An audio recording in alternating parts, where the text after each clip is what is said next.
स्वागत है आप लोग का यूपीपीएससी मेंटर ग्रुप पे। कैसा चल रहा है आप लोग का क्लास?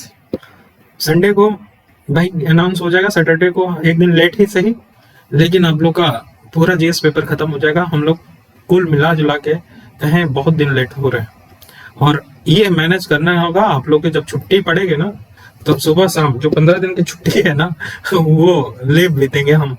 और ले बीतेंगे क्या मतलब, वो सिलेक्शन लेना है ना। मेन बात तो यहाँ है कि सिलेक्शन लेना है। मुझे बहुत अच्छा लग रहा है कि आप लोग का ऑप्शनल हट जा रहा है। ऑप्शनल अगर हट मेरा होता तो इस बार पक्का सिलेक्शन हो गया होता, लेकिन ऑप्शनल हट रहा है तो अच्छी बात है। आप लोग के फाइट में कोई आएगा नहीं, बता दे रहा हूँ पहले। तो आप लोग क्या करो ना, जम के पढ़ो और उसके बाद अपने घर के नाम रोशन करो, अपना नाम रोशन करो, ठीक है। और इस संस्था को भी नाम रोशन होगा, यूपीएससी मेंटर वाला का, ठीक है ना। और जितना अगर हो सकता है अपने दोस्त यार के साथ शेयर करो, प्रोपोगेट करो, बताओ, क्योंकि माउथ पब्लिश आप ही लोग करोगे, क्योंकि आप लोग समझ रहे हो कैसे हम पढ़ा रहे हैं, ठीक है ना। अब जो भी होगा प्रोडक्टिव होगा। संडे जो क्लास होगा, संडे को इंतजार है। और जो 15 दिन होगा उस दिन में 2 या 3 दिन लेंगे ऑनलाइन। और इसके बाद हम लोग स्टार्ट कर देंगे फोर्थ पेपर के बाद हम लोग आएंगे थर्ड पेपर पे या फर्स्ट पेपर पे, जो भी पे आ जाए, स्विच कर जाए। थर्ड पेपर आएंगे और थर्ड पेपर के बाद बैंड बजा देंगे सब कुछ। फर्स्ट पेपर में अगर थोड़ा बहुत बच जाएगा तो कोई मतलब नहीं है। प्री का भी तैयारी करना है अच्छे से। और सब लोग अपना घटना चक्र खरीद के रख लेना। घटना चक्र इस बार लगाना है, इनमें रुकना नहीं है। हम बता रहे हैं जितना बताएंगे उतना ही आप कर जाओ। प्री होना ही है, प्री में तो कोई नहीं रोकेगा। मेंस में आपको लिखाने के लिए लास्ट में जो प्री के बाद सोना नहीं है, 1-2 दिन गैप लेके लग जाना है। और प्री के बाद कोशिश करिएगा स्कूल से या जो आप लोग जॉब में हो बंक मारने की जितना हो सकता है। सिर्फ मात्र 8 महीने की बात है। 8 महीने में कहानी बदल जाएगी, समझ रहे हो। चलो तो हम लोग तीसरा, अच्छा मैं बता दूं, दूसरा जो टॉपिक हमने लिया है वो दोनों ही बहुत इंपॉर्टेंट है, लेकिन सबसे अच्छे से पढ़ना ई गवर्नेंस। ई गवर्नेंस से तो हर बार क्वेश्चन आते हैं और उसकी प्रकृति बदल जाती है। अब हो सकता है कि पोटेंशियल के बारे में पूछ लिया जाए, और पोटेंशियल हम सीधे सीधे लिख रखे हैं, ठीक है। और जो सोशल ऑडिट है वो हमेशा रहता है न्यूज में, तो सोशल ऑडिट जब भी मर्जी आए पूछ ले। लेकिन ई गवर्नेंस को चारों 360 डायमेंशन में होगा और इस पे हम दिमाग भी खोलेंगे आप लोग का। लेकिन आप लोग पढ़े रहेंगे तो और मजा आएगा डिस्कशन करने में और क्वेश्चन करने में, ठीक है ना। सेकंड पेपर जब खत्म हो जाएगा तो अब हम लोग पेपर भी, सेकंड पेपर के जो क्वेश्चन है अभी तो नहीं करेंगे, अभी पढ़ लो क्योंकि ज्यादा हेक्टिक नहीं है, लास्ट में करेंगे उसको अगर टाइम मिलता है तो। देखो पहला अब आ जाता है कि हम लोग सिविल सेवा की कैसे ओरिजिन हुआ था वो हम लोग बता दिए थे। अब लोकतंत्र में सिविल सेवाओं की भूमिका सीधे सीधे सिलेबस में है, role of civil service in democracy. तो अभी सिविल सेवकों की बढ़ती भूमिका कैसी है, या सिविल सेवा निम्नलिखित महत्वपूर्ण कार्यों का निष्पादन करते हैं, क्या करते हैं। अब देखो बहुत आसान है, इसमें ना बोल बच्चन करना है। और बोल बच्चन करना है तो जो स्मार्ट बंदा होगा ना क्या करेगा, बोल बच्चन भी करेगा, लेकिन वो बोल बच्चन से ज्यादा अच्छा एग्जाम्पल देगा। बोल बच्चन नहीं करना उतना, एग्जाम्पल दो और रिलेवेंट एग्जाम्पल दोगे। और हर एक बात का जैसे हम बताते हैं तो आप लोग एग्जाम्पल अगर कोई बता दें, जैसे सरकार को आधार प्राप्त करना, प्रदान करना। सरकार को आधार प्रदान करना कैसे, नीति बनाने में, ठीक है, शासन चलाने में, ऐसे एग्जाम्पल दो, चलाने में, ठीक है। और समग्र दृष्टिकोण, सरकार का समग्र दृष्टिकोण विकसित करने में। ये बिल्कुल होता है, क्योंकि आप लोग एक सब्जेक्ट नहीं पढ़ रहे हो, कितने सारे सब्जेक्ट पढ़ रहे हो। तो देखो इसमें कोई नहीं है कि सरकार के प्रशासनिक मशीनरी के बिना अस्तित्व नहीं हो सकता। ये बोल बच्चन है, आप लोग लैंग्वेज से खेलो इसको, ठीक है। सभी राष्ट्रों में उनकी सरकारी प्रणाली होने के बाद नीतियों को लागू करने किसी न किसी प्रकार के प्रशासनिक मशीनरी की आवश्यकता होता है। तो नीति निर्माण करने में भी होता है, और नीतियों को अगर जमीनी स्तर पे पहुंचाना है तो एक आध बताओ ना जो सफल हुए हैं। कह दो कि बेटी पढ़ाओ, बेटी बचाओ बेटी पढ़ाओ योजना, बेटी बचाओ बेटी पढ़ाओ योजना, इनके बिना सफल नहीं होता। लेकिन हाँ सफल बहुत हुआ है, ये बात है। बोल देते खट से बोलो ना कि लिंग अनुपात में कमी की वजह से लाया गया था और बढ़ गया, उसके एक आध कोट पीछे दिए थे वो बताओ।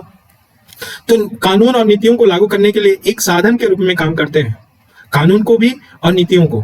कैसे, सरकार के कानून और नीतियों को लागू करने के लिए इन्हीं पे उत्तरदायी होता है। कानून को पालन करके ये समाज के लोगों को व्यवहार को नियंत्रित करते हैं। तो कानून क्या करता है, कानून एक तरह से नैतिकता का निर्धारक भी है, नैतिकता का निर्धारक है।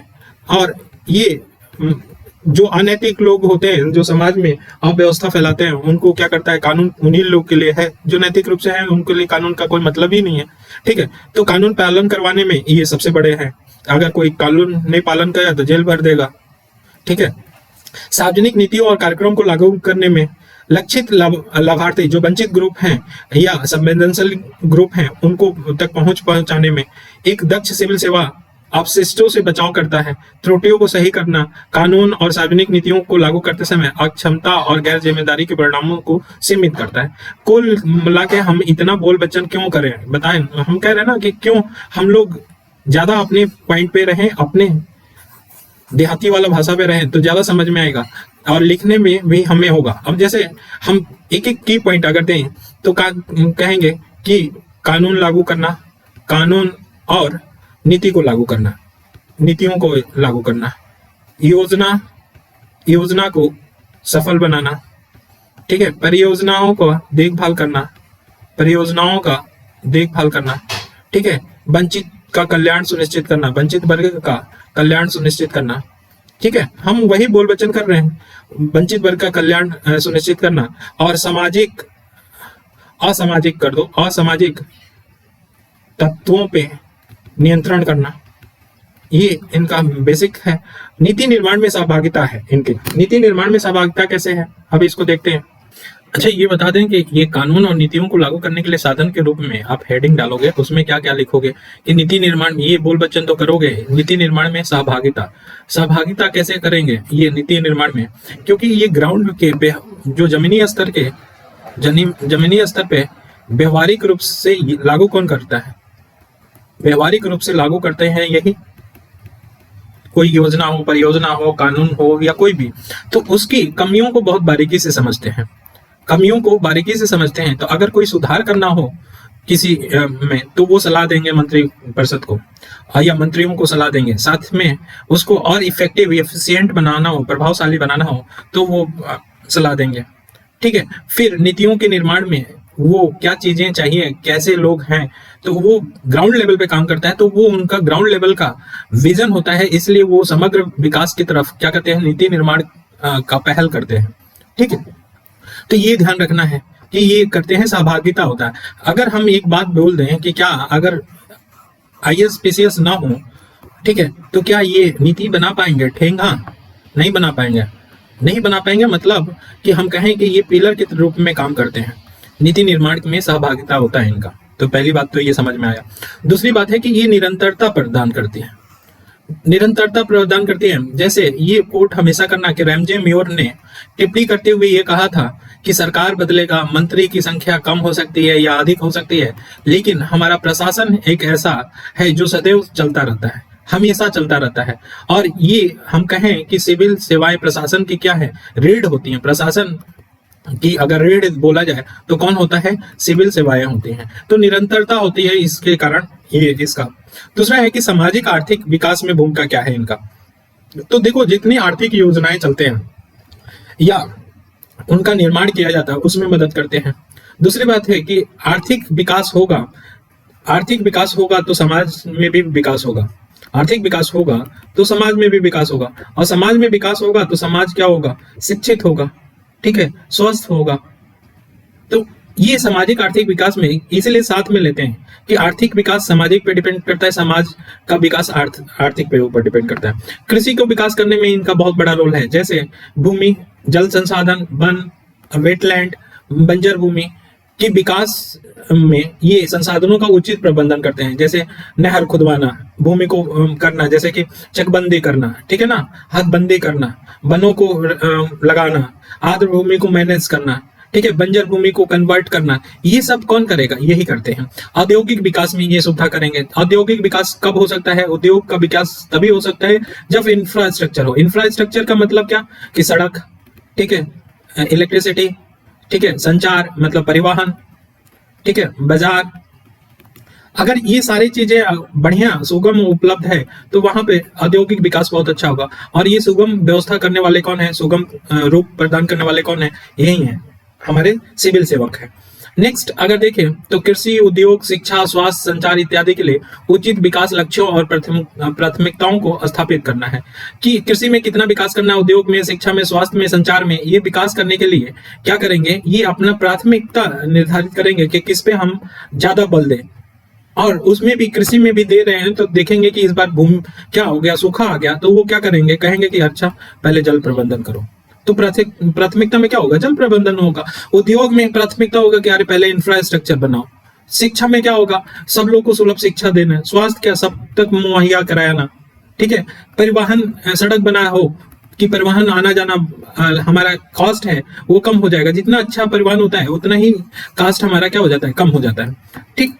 देश के विकास और आधुनिकीकरण की देश का विकास करना हो और आधुनिकीकरण करना हो तो कौन करते हैं, यही करते हैं, लोक सेवा ही करते हैं। प्राकृतिक, मानव और वित्तीय संसाधनों का विकास करना और उनकी पूर्ति के लिए उचित जो भी संसाधन है उनका संसाधन का अनुकूलतम उपयोग करना कौन निर्धारित करेगा, यही करेगा। विकासात्मक जो कार्य है वो पूरा कौन करवाएगा, यही करवाएगा।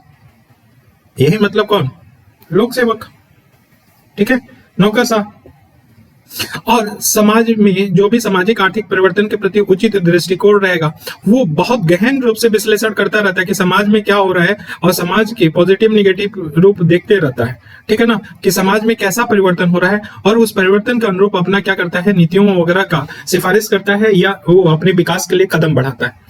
स्वच्छ और हरित पर्यावरण या मानव अधिकार की सुरक्षा कौन करता है, यही करते हैं, लोक सेवक करते हैं। तो ओवरऑल देख रहे हो कि कितना इनके ऊपर पूछा जाए कि क्या क्या कर सकते हैं वर्तमान समय में लोकतंत्र को, या एक यही पूछ लिया जाएगा कि आप बताइए कि भारत में सिविल सेवाओं की भूमिका, सिविल सेवकों की भूमिका बताइए, तो भूमिका बताने लगेंगे। फिर यही पूछ सकता है दूसरी तरह से कान मरोड़ के कि भारतीय लोकतंत्र में सिविल सेवकों की भूमिका, ये थोड़ा सा कंफ्यूज करेगा, लेकिन लोकतंत्र में बनाने के लिए प्रहरी के रूप में काम करते हैं और सुदृढ़ करते हैं। तो इसलिए ये वर्तमान में लोकतंत्र की, वर्तमान में सिविल सेवकों की क्या कमियां हैं वो, या ये भी कह सकता है कि सिविल सेवक के स्वरूप में परिवर्तन हो रहा है तो वो भी बताना होगा। तो सिविल सेवक के अगर परिवर्तन के रूप में बोलेगा तो आपको बताना होगा कि कैसे 1947 में था, याद है ना कि पीछे बताया था कि विकास उन्मुख कब था, विकास उन्मुख से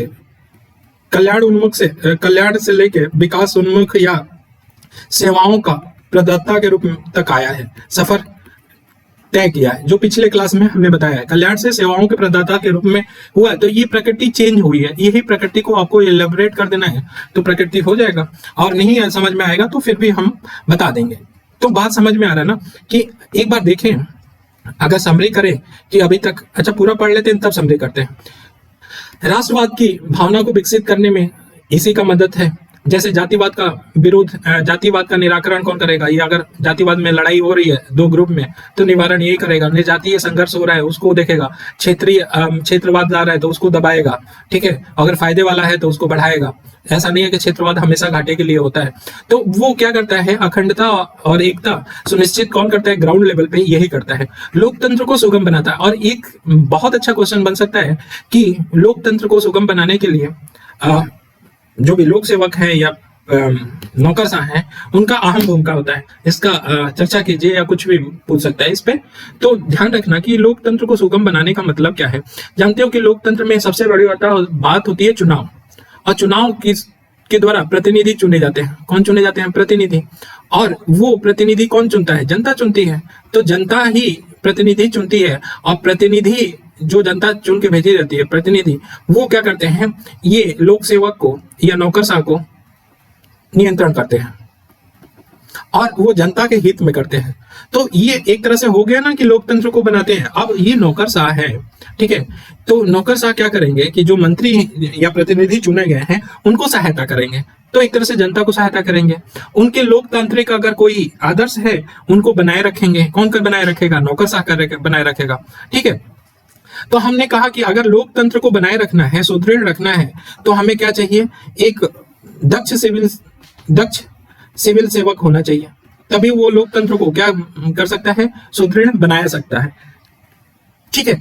जब दक्ष रहेगा तभी आप शासन तक पहुंचोगे, तभी आपकी भागीदारी बढ़ेगी। ये सारी बातें हैं और हम कैसे इसको समेटेंगे आपदा और संकट के समय में ये काम करता है। भूकंप आ गया, बाढ़ आ गया, सूखा आ गया, चक्रवात आ गया, ठीक है। प्रशासनिक न्याय निर्णय भी ये करते हैं। प्रशासनिक न्याय निर्णय जैसे डीएम बोला जाता है, डिस्ट्रिक्ट मजिस्ट्रेट बोला जाता है, तो इसमें मतलब कि इसके अंदर न्यायिक शक्ति भी है, ठीक है, तो न्याय भी करते हैं। तो इसलिए हम जब भी बात करेंगे इन सब की बात करेंगे। अब देखो, इसमें आने की बात करने से पहले हम एक बार समरी कर देते हैं कि क्या क्या हम लिखेंगे, कौन कौन से पॉइंट पे लिखेंगे। तो हमने कहा कि लोकतंत्र में सिविल सेवाओं की भूमिका, लोकतंत्र में सिविल सेवाओं की भूमिका। अब हम भूमिका देखेंगे तो हम पहले इनको डिवाइड करेंगे। पहले अगर लिखना हो तो हम क्या करेंगे, भूमिका को डिवाइड करेंगे। तो भूमिका को हम डिवाइड करेंगे मेजर रूप से कि नीति निर्माण में, नीतियों को लागू करने में साधन के रूप में प्रयोग, पहला ये डाल देंगे। दूसरा करेंगे कि सामाजिक आर्थिक विकास में, सामाजिक आर्थिक विकास में, ठीक है। प्रशासन को निरंतरता देने के लिए, प्रशासन को निरंतरता प्रदान करने में।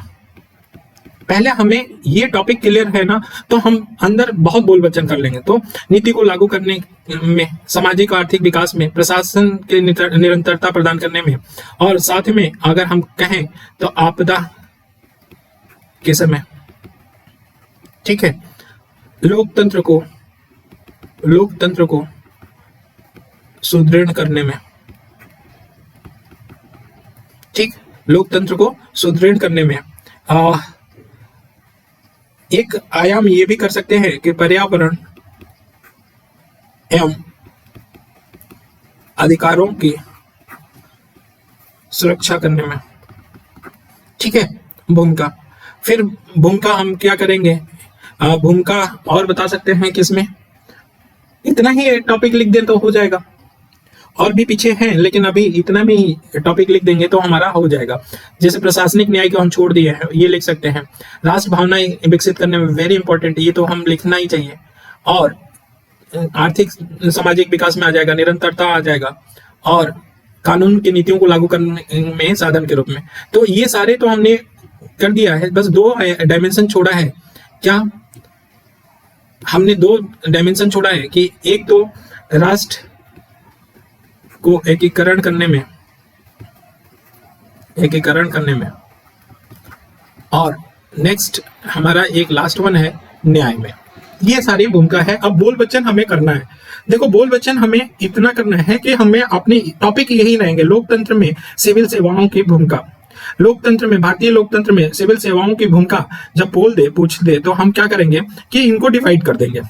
तो इसमें भूमिका, सामाजिक आर्थिक विकास में भूमिका, ठीक है, ऐसे करेंगे। और हम एग्जाम्पल देंगे, जैसे नीतियों को लागू करने के साधन के रूप में हम कहें, एक लाइन लिखेंगे कि नीति निर्माण में सीधे सीधे हम कैसे, अपना व्यवहारिक आंसर होना चाहिए। कभी कहते हैं ना, अपनी लैंग्वेज में ज्यादा आंसर अच्छा होता है। जैसे हम कह देंगे, आप देखो कितना सटीक रूप से होगा। हम कहेंगे कि सिविल सेवक ग्राउंड पे काम करते हैं, अर्थात जमीनी स्तर पे काम करते हैं, जमीनी स्तर पे कार्य करते हैं। अतः उनको नीतियों की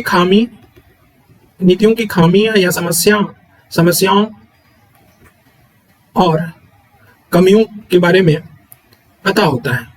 अतः वो नीति निर्माण में अपना जमीनी स्तर पे सफल बनाने के लिए नीति को निर्माण करने में मदद कर सकता है। अब खट से हम एग्जाम्पल दे देंगे। एग्जाम्पल क्या, बेटी बचाओ बेटी पढ़ाओ, ठीक है, सफलता एग्जाम्पल के रूप में। एग्जाम को क्रिस्टल क्लियर हो गया कि इसके बिना नहीं हो सकता। एक दो और एग्जाम्पल जो भी अगर छाप सकते हो छापो, लेकिन 2 लाइन लिखा हो गया। सामाजिक आर्थिक विकास में, अब हम सामाजिक आर्थिक पूरा ले लिए हैं। पहली लाइन में ही क्लियर होना चाहिए कि आर्थिक विकास जब होगा तो समाज भी विकास करेगा, समाज का भी विकास होगा। पहली लाइन यही होगा, वो क्रिस्टल क्लियर है कि भाई आर्थिक विकास होगा तो सामाजिक विकास होगा। हम बताना चाह रहे हैं कि एक दूसरे से लिंक है। तो हम आर्थिक विकास में बोलेंगे कि कृषि को, उद्योग को, व्यापार को, वही तो हम बोल रहे हैं, उद्योग को बढ़ाने में, व्यापार को बढ़ाने में, ठीक है, परिवहन को, परिवहन के लिए क्या चाहिए, सड़क चाहिए, ठीक है, इंफ्रास्ट्रक्चर बढ़ाने में, आर्थिक विकास में ये मदद करेगा। और जैसे ही आर्थिक विकास में ये मदद करेगा तो सामाजिक विकास हो जाएगा। शिक्षा, स्वास्थ्य, बताओ, शिक्षा में, स्वास्थ्य में वृद्धि करेगा, इसमें भी लाइन मिल गया। अब प्रशासनिक निरंतरता, उसमें हमने जो कोट किया था उनका नाम हम अलग से हाईलाइट कर लेंगे, हमें बस यही तो नोट में करना है कि रैमजे मेयर ने टिप्पणी किया था, तो हम सीधे सीधे रैमजे मेयर से बात करेंगे भाई कि हमको दिखाना है, वहां पे हमारी कॉपी बोलेगी, आप तो हो गए नहीं कि आप बहुत स्मार्ट हो, देख के वो कर ले। तो हमें क्या करना होगा कि वहां पे कॉपी बोलनी है तो रैमजे मेयर को बोलेंगे कि ये प्रशासनिक निरंतर मतलब क्या होता है भाई, मंत्री कम हो सकते हैं, ज्यादा हो सकता है, सत्ता आ सकती है, परिवर्तन हो सकती है, लेकिन प्रशासन की निरंतरता प्रदान करने के लिए लोक सेवक है, इसलिए इनको क्या बोला जाता है, प्रशासन का रीढ़ की हड्डी बोला जाता है। बस बात खत्म, यहाँ खत्म।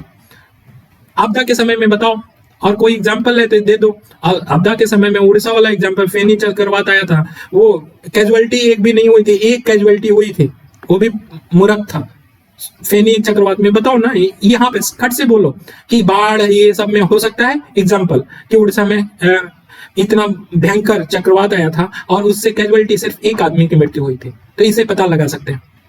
लोकतंत्र को सुदृढ़ करने में, अब लोकतंत्र को सुदृढ़ करने में बताओ कि मंत्री क्या होते हैं, प्रतिनिधि होते हैं, और मंत्री प्रतिनिधि होते हैं और जनता के प्रतिनिधि होते हैं। तो मंत्री के जो लोकतांत्रिक विचार होता है उसको क्या करता है, लोकतांत्रिक विचार को बढ़ावा कौन देगा, यही देगा, तो सुदृढ़ होगा। जनता तक पहुंच कौन करवाएगा, यही कराएगा। लोकतंत्र को सुदृढ़ कौन करेगा, यही करेगा। भागीदारी कैसे होगा, शासन पे विश्वास कौन करेगा, सत्ता पे विश्वास कौन करेगा, सत्ता पे विश्वास करवाने वाला यही है ना। जब ये कार्य अच्छा से करेगा, जमीनी स्तर पे कार्य होगा, तो सत्ता पे विश्वास होगा, शासन पे विश्वास होगा, लोकतंत्र और बढ़ेगा। ठीक है, एक्चुअल माने में प्रतिनिधि होंगे जो जनता का क्या करेंगे, भला कर रहे होंगे। फिर पर्यावरण और अधिकारों की सुरक्षा करता है। बताओ पर्यावरण के अधिकारों का एग्जाम्पल दे दो कोई। जैसे भारत में छोड़ो, यूपी की एग्जाम्पल दो। यूपी का 15% से के करीब क्या है, फॉरेस्ट एरिया है, और हमें चाहिए कितना, 33% करना है, तो वो जन जागरूक कौन करेगा, यही करेगा। अधिकारों की सुरक्षा कौन करेगा, अधिकारों की सुरक्षा यही बोलो। अधिकारों की बहुत लंबा चौड़ा तुम बोल सकते हो, लेकिन हमें सीमित रहना एग्जाम्पल देके। राष्ट्र को एकीकरण कौन करेगा, यही करेगा। क्षेत्रवाद को, जातिवाद को, आतंकवाद को, जो भी है कौन निपटता है, यही निपटते हैं, लोक सेवक ही निपटते हैं। तो ये हमारा ओवरऑल वो खत्म हो गया समरी के साथ। कुछ अन्य कार्य कर सकते हैं, जैसे संसद और इसकी समितियों के प्रति अपने उत्तरदायित्वों को पूरा करने में मंत्रियों को सहायता करते हैं, तो मंत्रियों को सहायता करते हैं संसद और इसकी समितियों को, दोनों को। ठीक है, राज्य के वित्तीय संचालन को संभालते हैं। फिर ऑर्गेनाइजेशन और मैनेजमेंट के माध्यम से प्रशासन को सुधारते हैं। यहाँ विधि है, इसको मैनेजमेंट का मतलब प्रबंध कर लेना। ठीक है, प्रबंधन के माध्यम से क्या करते हैं, प्रशासन को सुधारना। तो ये बातें हमें समझ में आना चाहिए। हमें डायमेंशन खोल के दिमाग में कहीं चपका लेना है। ये कितना लिखोगे, आधा पेज भी नहीं होगा, ऐसे ऐसे डायमेंशन लिख लिया। अंदर अगर कोई एग्जांपल आ गया, जैसे हमने बेटी बचाओ बेटी पढ़ाओ योजना बता दी, तो आप कोट कर लो। कौन आपको सिलेक्शन से रोकेगा, कौन? देखो, नॉर्मल बातें सब लिखेंगे, आपको दूसरे, एक तो प्रेजेंटेशन अच्छी होनी चाहिए और इस पे बात करेंगे, और दूसरी बात है कि हमारा एग्जाम्पल कोई जो नहीं दे रहा है, हम एग्जाम्पल सेट करें। एक की जगह दो की जगह 3 हम एग्जाम्पल दे रहे हैं, और यकीन मानो यही नंबर फेच कराएंगे, आपको यही नंबर दिलवाएंगे। नौकरशाही और लोकतंत्र, ब्यूरोक्रेसी और डेमोक्रेसी की बात करा जाता है। क्या चीज है कि दोनों में कैसे तालमेल होता है, या इनके बीच में संबंध देखा जाए कि नौकरशाही और ब्यूरोक्रेसी में क्या संबंध है, डेमोक्रेसी और ब्यूरोक्रेसी में क्या संबंध है। देखो, लोकतंत्र ऐसी प्रक्रिया है जिसमें निर्वाचन द्वारा क्या हो, जनता निर्वाचन के द्वारा क्या करती है, अपने प्रतिनिधि को चुनती है। ठीक है, और वो प्रतिनिधि उन जनता का क्या करते हैं, ख्याल रखती है। तो जनता ही एक तरह से शासन है, या लोकतंत्र। लोक का मतलब क्या, लोगों का तंत्र, लोगों का व्यवस्था, लोगों द्वारा संचालित कोई जो व्यवस्था होता है वही तंत्र होता है। तो ये जनता क्या करते हैं, निर्वाचित करती है, वो अपने प्रतिनिधि के माध्यम से वो लोकतंत्र बनाए रखती है। जबकि नौकरशाही क्या है, नौकरशाही एक ऐसी व्यवस्था है जिसमें निर्वाचित जो होते हैं या जो प्रतिनिधि होते हैं वो सरकार द्वारा निर्वाचित सरकार द्वारा या राज्य के अधिकारियों को राज्य के संचालन का कार्य सौंपा जाता है। अर्थात प्रतिनिधियों द्वारा इनको नौकरशाह की व्यवस्था में इनको क्या राज्य के जो अधिकारी होंगे उन अधिकारियों को चुना जाता है और इनको चुना जाना मतलब नियुक्ति किया जाता है। यूपीएससी, यूपीपीसीएस या किसी के माध्यम से अधिकारियों को क्या किया जाएगा, नियुक्ति किया जाएगा। और प्रतिनिधि क्या करेंगे, इन अधिकारियों के माध्यम से राज्य का या देश का क्या करेंगे, संचालन करेंगे। तो ये व्यवस्था है कि देखो कैसे लोकतंत्र से जुड़ा हुआ है। ये बात समझने के लिए है कि इतनी सी छोटी सी बात कह दिया, लेकिन इसके तह तक जाना जरूरी है कि लोकतंत्र में और इसमें क्या संबंध है नौकरशाह में। तो देखो कैसे चल रहा है कि जनता सर्वोसर्वा होती है लोकतंत्र में, बात समझ में आया हमें।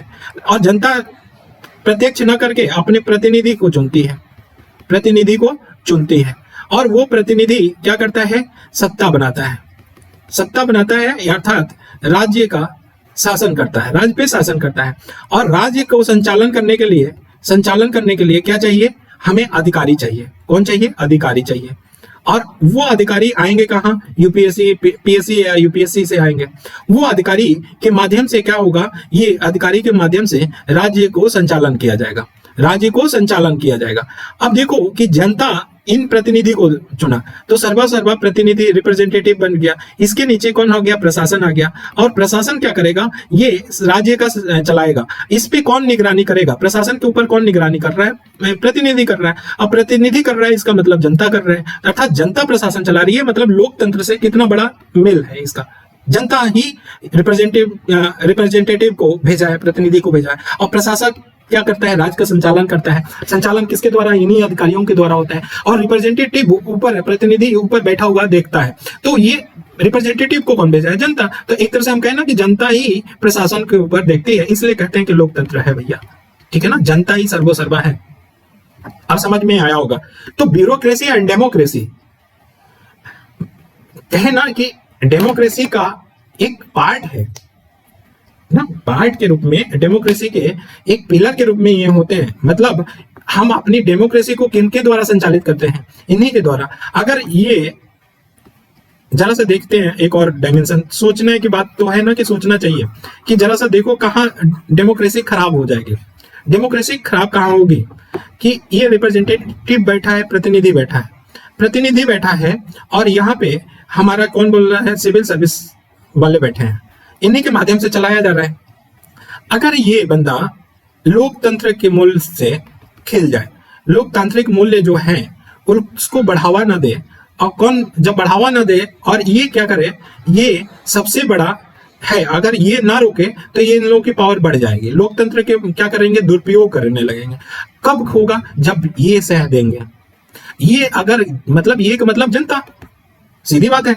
अगर ये चाल है तो तुरंत ये क्या होंगे, जमीनी स्तर पे काम करने स्टार्ट कर देंगे। ये निगरानी करेगा तो ये कभी बहक नहीं सकते हैं।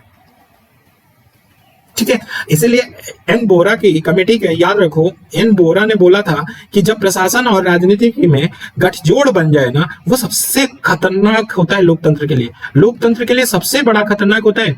यहाँ जनता ने विश्वास के साथ इनको भेजा और ये विश्वासघात करके इनके साथ गठजोड़ करके अपने ये लोकतांत्रिक मूल्यों को गला घोट के और भ्रष्टाचार बढ़ा रहे। तो सबसे खतरनाक यही चीज है। और सपोज करो कि ये जनता के पास इतना पावर आ जाए, कुछ ऐसा पावर आ जाए कि इनको हटाए, जब मर्जी लात मारे, जब मर्जी रखे। जब जनता के पास इतना पावर आ जाएगा, जैसे क्यों यूरोपियन कंट्रीज ज्यादा विकसित है, भाई जनता के पास वहां पे रियल में पावर है।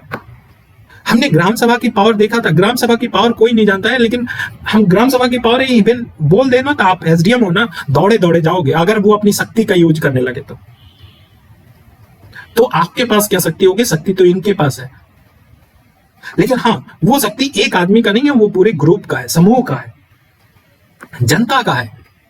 और जनता कोई एक नहीं है। तो सोचो कि यूरोपियन क्यों करते हैं, क्योंकि यूरोपियन वाकई में इनको लात मार के निकालना और रखना, पुचकारना काम कौन करता है, वही करते हैं। जनता ये डायरेक्ट रूप से करती है, इसलिए डायरेक्ट लोकतंत्र वहां पे देखने को मिलता है और वो बेटर है। जब इनको लात मारेगा तो ये कंट्रोल जैसे ही करेंगे, ये कंट्रोल करेंगे ना। ठीक है, ऐसा नहीं है कि रिप्रेजेंटेटिव में नहीं हो सकता, लेकिन इच्छा शक्ति होनी चाहिए ना। अंगूठा छाप को पढ़ाना, कह देना, बरगलाना बड़ा आसान होता है भाई। जो सिर्फ 5वीं तक पढ़ाओ और उसको समझाने लगो कि ये ऐसा होगा, मांग होगा तो ये होगा, घंटा समझने वाला है, कह देगा कि हाँ जो तुम कर रहे हो सही कर रहे हो गुरु, करो। हाँ, समझ में आ रहा ना? तो ये बातें हमें समझनी चाहिए कि ये नौकरशाही और लोकतंत्र का घनिष्ठ संबंध है। जब भी करेंगे, अगर संबंध की बात करेंगे तो कैसे दिखाएंगे हम संबंध की? भाई हम कहेंगे कि ये लोकतंत्र है, ठीक है ना, इस लोकतंत्र में ये है, ठीक है, प्रतिनिधि है और जनता है, ठीक। या ऐसे भी कर सकते हैं कि जनता के नीचे कौन है, ऐसे दिखा सकते हैं। डायमेंशन बनाने के लिए कभी भी कहते हैं ना, दिमाग यूज करना। जनता के नीचे प्रतिनिधि दिखाओ, प्रतिनिधि, और प्रतिनिधि के नीचे दिखाओ कौन, सिविल सेवक को दिखाओ, नौकरशाह को, और फिर ये पूरी तरह से कह दो कि लोकतंत्र है, लोकतंत्र की व्यवस्था है, मतलब जनता चला रही है। सीधी बात है, ऊपर जनता है, ठीक है। अब देखो स्वतंत्रता के पश्चात की नौकरशाही का विकास कैसे हुआ था। नौकर स्वतंत्रता के बाद तो राष्ट्र का निर्माण किया इसने, स्वतंत्रता के बाद राष्ट्र का निर्माण हुआ। तो जो राजनीतिक स्वामी थे इनके, वो उनके एजेंडों को लागू किया, क्रियान्वित किया। लोग जो हमारे संविधान में है, लोकतांत्रिक, समाजवाद, धर्मनिरपेक्षता, गुट निरपेक्षता की प्रतिबद्धता राष्ट्र निर्माण में ही क्या था, सम्मिलित था। जैसे कि हमारे संविधान में लोकतंत्र, समाजवाद, धर्मनिरपेक्ष ये बात बोला गया है, और यही बोला गया है हमारे क्या राजनीतिक दर्शन है। और राजनीतिक दर्शन का मतलब जो सत्ता कोई आए तो वो सत्ता को कौन, ये सत्ता आएगा तो उसका लिए राजनीतिक दर्शन यही होगा, लोकतंत्र, समाजवाद, धर्मनिरपेक्ष होगा। गुट निरपेक्षता भी है इसमें, ये बाद में जोड़ा भले, लेकिन है। जब राजनीतिक दर्शन ये है तो भाई अपनी राजनीतिक मूल्यों को प्राप्ति कैसे करेगा, संचालन कैसे करेगा? संचालन करेगा किससे? जो हमारे सिविल सेवक है, सिविल सर्वेंट है। तो राष्ट्र निर्माण में ही इनका अहम भूमिका रही। नौकरशाही का लोकतंत्रीकरण हुआ। नौकरशाही का लोकतंत्रीकरण कैसे हुआ, जरा सा इस बात को भी हम समझते हैं कि नौकरशाही की लोकतंत्रीकरण कैसे हुआ। जैसे कि 1967 में लोकसभा चुनाव हुआ, 1967 में लोकसभा का चुनाव हुआ, ठीक है। उसके बाद उस चुनाव के पश्चात जो ओबीसी हैं उनके प्रतिनिधि बढ़ा, प्रतिनिधि क्या बढ़े, प्रतिनिधि बढ़े, ओबीसी के प्रतिनिधि बढ़े। मतलब जो हमारा डोमिनेंट ग्रुप था उसमें ओबीसी, अदर बैकवर्ड ग्रुप के भी लोग प्रतिनिधि आ गए। जब 1967 में प्रतिनिधि इनकी संख्या बढ़ी, अर्थात जाहिर सी बात है कि ओबीसी के कल्याणों के बारे में ये प्रतिनिधि सोचेंगे, अर्थात लोकतंत्र की व्यवस्था करेंगे। और तब उन्होंने ये प्रतिनिधि कहे कि भाई हमें भी ओबीसी के लिए आरक्षण दो नौकरशाही में। तो मंडल आयोग का नाम सुना होगा, मंडल आयोग आया, ठीक है। इससे पहले केलकर आयोग आया था, तो केलकर आयोग, उसके बाद मंडल आयोग आया और ओबीसी में 27% आरक्षण ले दिया गया। तो नौकरशाही में लोकतंत्रीकरण हुआ, अर्थात ओबीसी भी आके पार्टिसिपेट किए, भागीदारी बढ़ी इनकी। और यही नहीं, वो दिन प्रतिदिन हमारा कहें कि नौकरशाही में लोकतंत्रीकरण बढ़ता जा रहा है। क्यों बढ़ता जा रहा है कि हमने एक आरक्षण के प्रावधान से ईडब्ल्यूएस जो कमजोर वर्ग हैं उनको हमने दे दिया, जो ओबीसी है उनको दे दिया, जो एससी है उनको दे दिया, जो एसटी है उनको दे दिया, अल्पसंख्यक को भी हमने सुरक्षा दे दिया, माइनॉरिटीज को दे दिया। तो ये हमारा ओवरऑल हर एक ग्रुप के लोग आ रहे हैं, तो इसका मतलब सबकी भागीदारी। अब भागीदारी जहां भी हर एक ग्रुप की होगी ना भागीदारी, तो वो लोकतंत्र को क्या करेगा, बढ़ावा देगा। प्रतिबद्ध नौकरशाही, तो स्वतंत्रता के बाद राष्ट्र निर्माण हुआ, नौकरशाही का लोकतंत्रीकरण हुआ, प्रतिबद्ध नौकरशाही आया। इसकी ओरिजिन 70 और 80 के दशक में हुआ था प्रतिबद्धता का, ठीक है। मतलब कि जो सत्तारूढ़ राजनीतिक दल की नीतियों एवं कार्यक्रमों को प्रति पूर्ण रूप से प्रतिबद्ध होना चाहिए। जो भी कार्यक्रम दे रहा है भाई, प्रतिनिधि दे रहा है, प्रतिनिधि से दे रहा है मतलब जनता दे रही है, और जनता के हित में वो प्रतिनिधि कोई कार्यक्रम बनाया तो आपको लागू करना है, संचालन करना है, उसको संचालन तो करना ही है, ठीक। तो राजनीति साथ ही नौकरशाह किसी अन्य विचार से निर्देशित नहीं किया जा सकता है, सत्ता के द्वारा ही निर्देशित किया जा सकता है, लेकिन ऐसा नहीं कि फालतू किया जाएगा। लाइसेंस परमिट राज, अब लाइसेंस परमिट राज था कि अगर कोई व्यवसाय करना है या उद्योग स्थापित करना है, या आपको कोई छोटा मोटा कुटीर उद्योग करना है, तो इनके पास लाइसेंस लेके जाना है, तो लाइसेंस परमिट राज था। और ये लाइसेंस परमिट राज इनके विवेका अधिकार पे छोड़ दिया गया था, विवेका अधिकार पे था ठीक है, विवेका अधिकार पे था और ये मनमानी करने लगे, जिसको हम लोग कहने लगे लाइसेंस राज होने लगा था। ठीक है ना, तो वो भाई दिया गया था कि इजी वे में लोगों को मिल जाए, लेकिन फिर से लाइसेंस राज आ गया, जो मोटा पैसा देगा उसी को लाइसेंस देंगे। ठीक है, लाइसेंस परमिट राज की बात आ गई। वैश्वीकरण, भाई वैश्वीकरण एक ऐसा डायमेंशन है जो नौकरशाहों को क्या हर एक डायमेंशन को प्रभावित किया है। और वैश्वीकरण की वजह से जैसे उदारीकरण हुआ, ठीक है, प्राइवेटाइजेशन हुआ, इस सब के कारण, वैश्वीकरण के कारण नौकरशाही की प्रवृत्ति में भी यह बदलाव आया। उनके कुछ कहें तो उनके सामने समस्याएं भी आई तो कुछ आगे की रास्ता भी लेके आई वैश्वीकरण। और सरकारी नियंत्रण से, उदारीकरण में क्या था, सरकारी नियंत्रण से मुक्त करना। इसका संचालन कौन करे, बाजार के अनुसार हो। अब बाजार को नियंत्रण करने वाला कौन था, यही सिविल सेवक थे। तो मुद्दे क्या क्या है, चुनौतियां क्या क्या आई, अब देखो चुनौतियों, इनके सामने क्या क्या चुनौतियां है। मंत्री या अथवा नौकरशाह, भाई किसी कार्यकारी पद पे किसको बैठना चाहिए, बात यहां उठ रहा है कि किसी मंत्री को बैठाएं कार्यकारी एग्जीक्यूटिव पद पे किसी मंत्री को बैठाएं या हम नौकरशाह को बैठाएं। पहली बात तो यही होता है, अगर हम किसी नौकरशाह को बैठाएंगे, जैसे प्रेसिडेंट हैं वो भी कार्यकारी में आते हैं, जो हमारा मंत्रिपरिषद होता है वो कार्यपालिका में आते हैं, वो कार्यपालिका है, और कार्यकारी पद है वो क्या है, कार्यकारी पद है। ऐसा नहीं है कि सिविल सर्वेंट है, वो कार्यकारी पद है। तो कहने का मतलब कि देखो इन दोनों में बड़ा क्लियर कट डिस्टिंग होना चाहिए कि एक होना चाहिए कार्यकारी पद, मतलब निर्वाचन जो भी प्रतिनिधि है, निर्वाचित रूप से निर्वाचित प्रतिनिधि है, उसको क्या करना चाहिए, उसको जनता के हित में काम करना चाहिए, नीति बनाना चाहिए, सोचना चाहिए, जनता की समस्याओं को सुनना चाहिए, उसको कार्यकारी पद पे नहीं बैठना चाहिए। और रही बात कार्यकारी पद पे कौन होना चाहिए, नौकरशाह को होना चाहिए।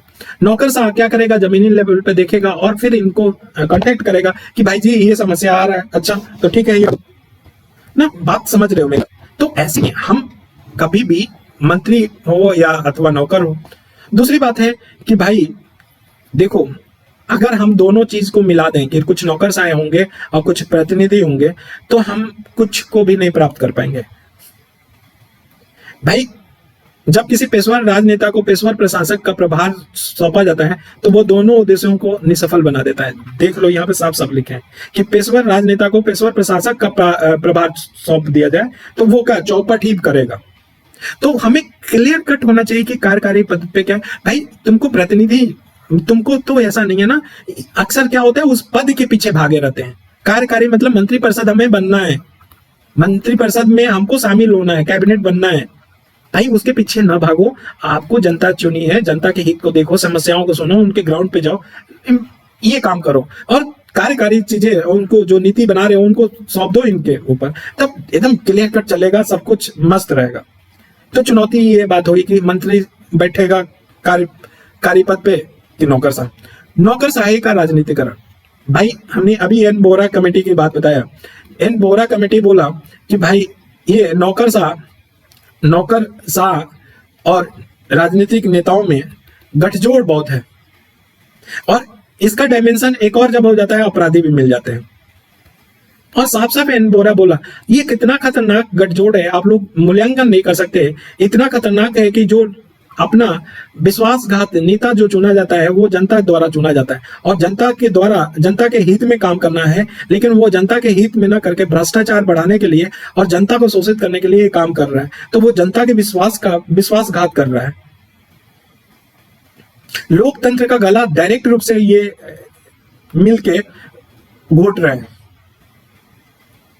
तो नौकरशाही का राजनीतिकरण हो गया।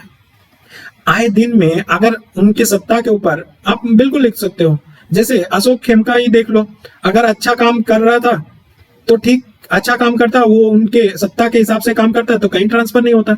लेकिन बंदा वो जानता है कि हमें अपने लोकतंत्र को जनता को तक पहुंचाना है, जो भी चीजें हम ना खाएंगे ना खाने देंगे तुमको, तो भाई गुस्सा आएंगे, उठापटक करेंगे, हस्तक्षेप बढ़ जा रहा है, भ्रष्टाचार में लिप्त हो जा रहे हैं। ठीक है भाई, अगर कुछ भी हो गया, प्रशासन भी जो भाई कोई नौकरशाह है, खूब भ्रष्ट है, अगर नेता को 10-20% पहुंचा रहा है, वो भी कुछ उसको संरक्षण दे रहा है, अगर कोई उसके खिलाफ है तो वो खिलाफ कोई केस चलेगा उसको दबा देगा, कोई जांच कमेटी नहीं बनने देगा, कोई भी जांच कमेटी नहीं बनने देगा उसके ऊपर, बस पैसा लुटाते रहना वो। तो यहां तक नौकरशाही का राजनीतिकरण है, ठीक है ना।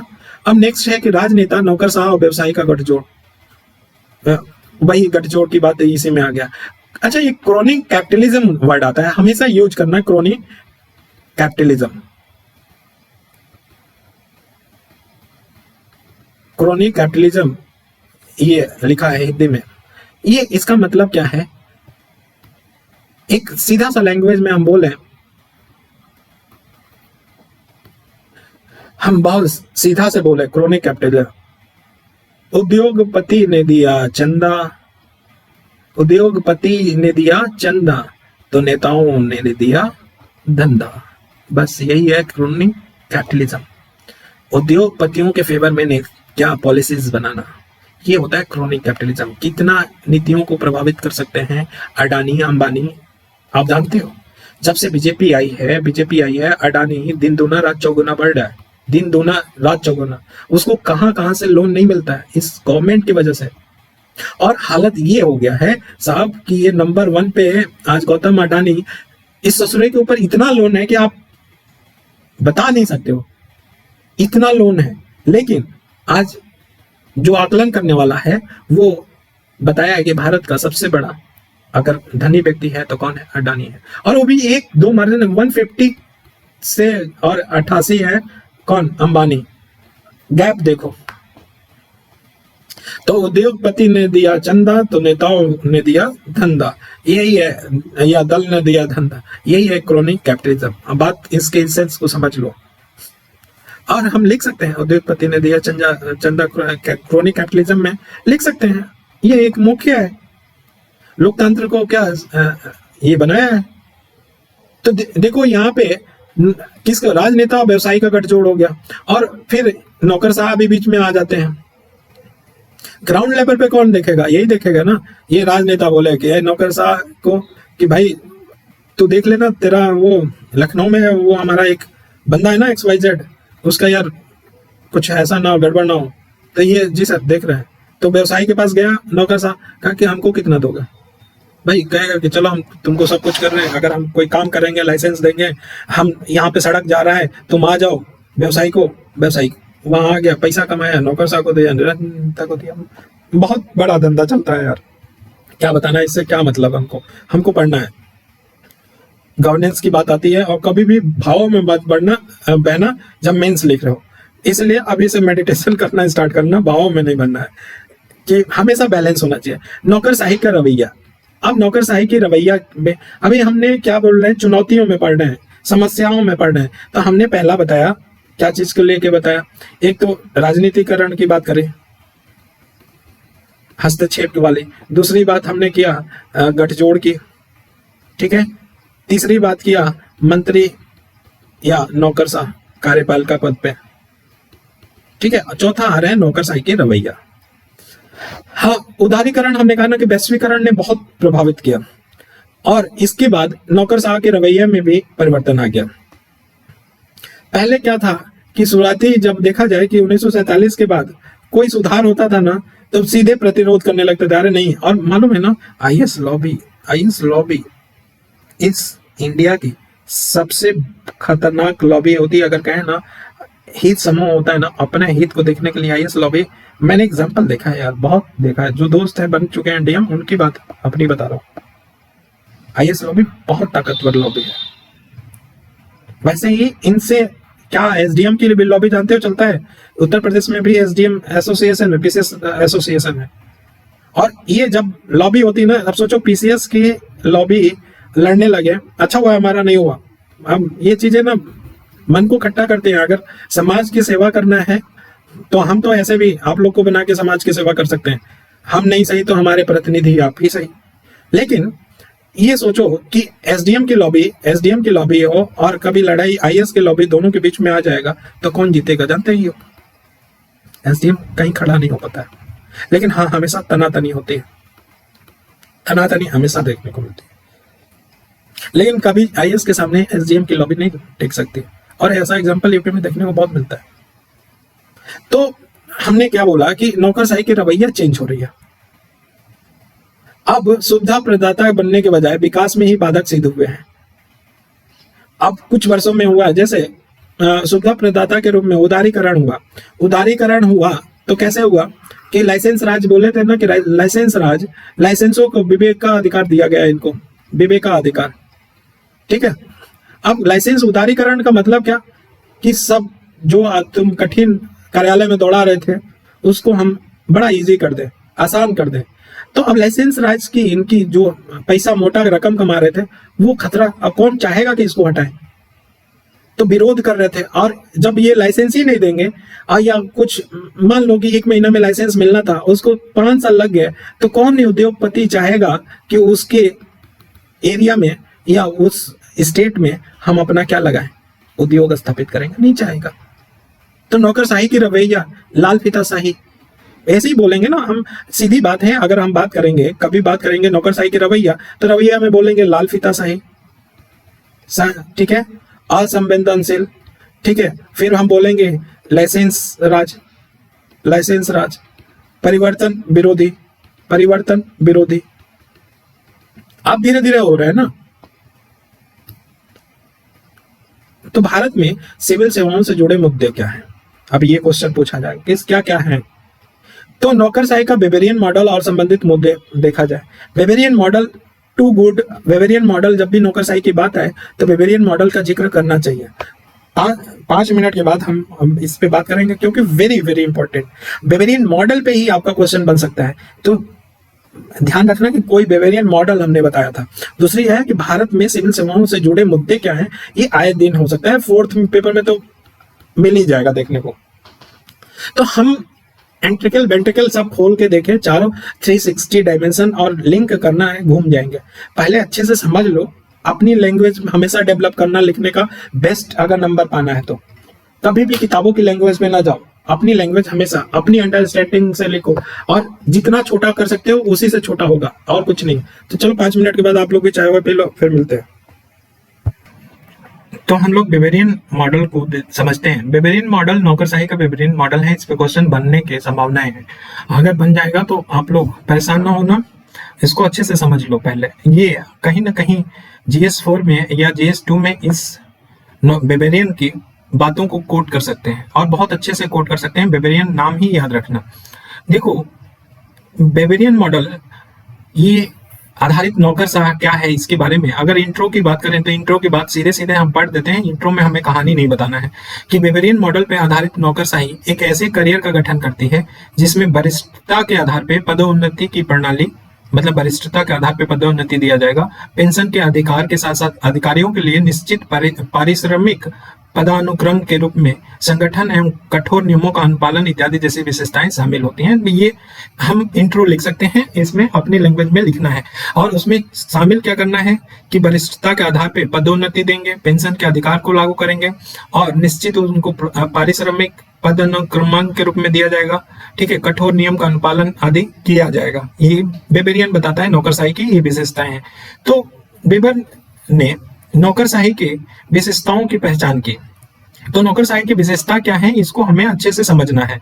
उन्होंने अधिकारियों के कार्यालय के स्पष्ट रूप से परिभाषित पदानुक्रम में संगठित किया जाता है। कहते हैं कि नौकरशाही का मतलब क्या, सीधी बात ऐसे समझो, नौकरशाही में कोई कार्यालय होगा, उस कार्यालय में क्या करेंगे, पदानुक्रम क्या किया जाता है, पदानुक्रम व्यवस्थित में किया जाता है, संगठित किया जाता है या व्यवस्थित किया जाता है। तो नौकरशाही में जो कार्यालय है उसमें कार्यालय को संगठित करना, अर्थात पदानुक्रम सुसंगठित होना चाहिए कि एक ऊपर निगरानी करने वाला हो, इसके नीचे 2 काम कर रहे हो, और इन 2 के नीचे ऐसे 4-5 काम कर रहे हो, ठीक है ना, और इन 4-5 के नीचे ऐसे इसमें 2-3 हो, ऐसे क्या हो, पदानुक्रम हो कि नीचे से ऊपर तक व्यवस्थित ढांचा हो एक तरह से। तो व्यवस्थित ढांचा बोल सकते हैं या सुसंगठित कार्यालय बोल सकते हैं, पदानुक्रम। तो हम पहले यहाँ पे लिख रहे हैं की पॉइंट कि क्या हो, सुव्यवस्थित कार्यालय, क्या हो, सुव्यवस्थित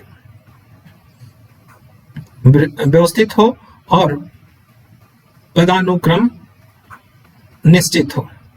ये पहली बात होगी।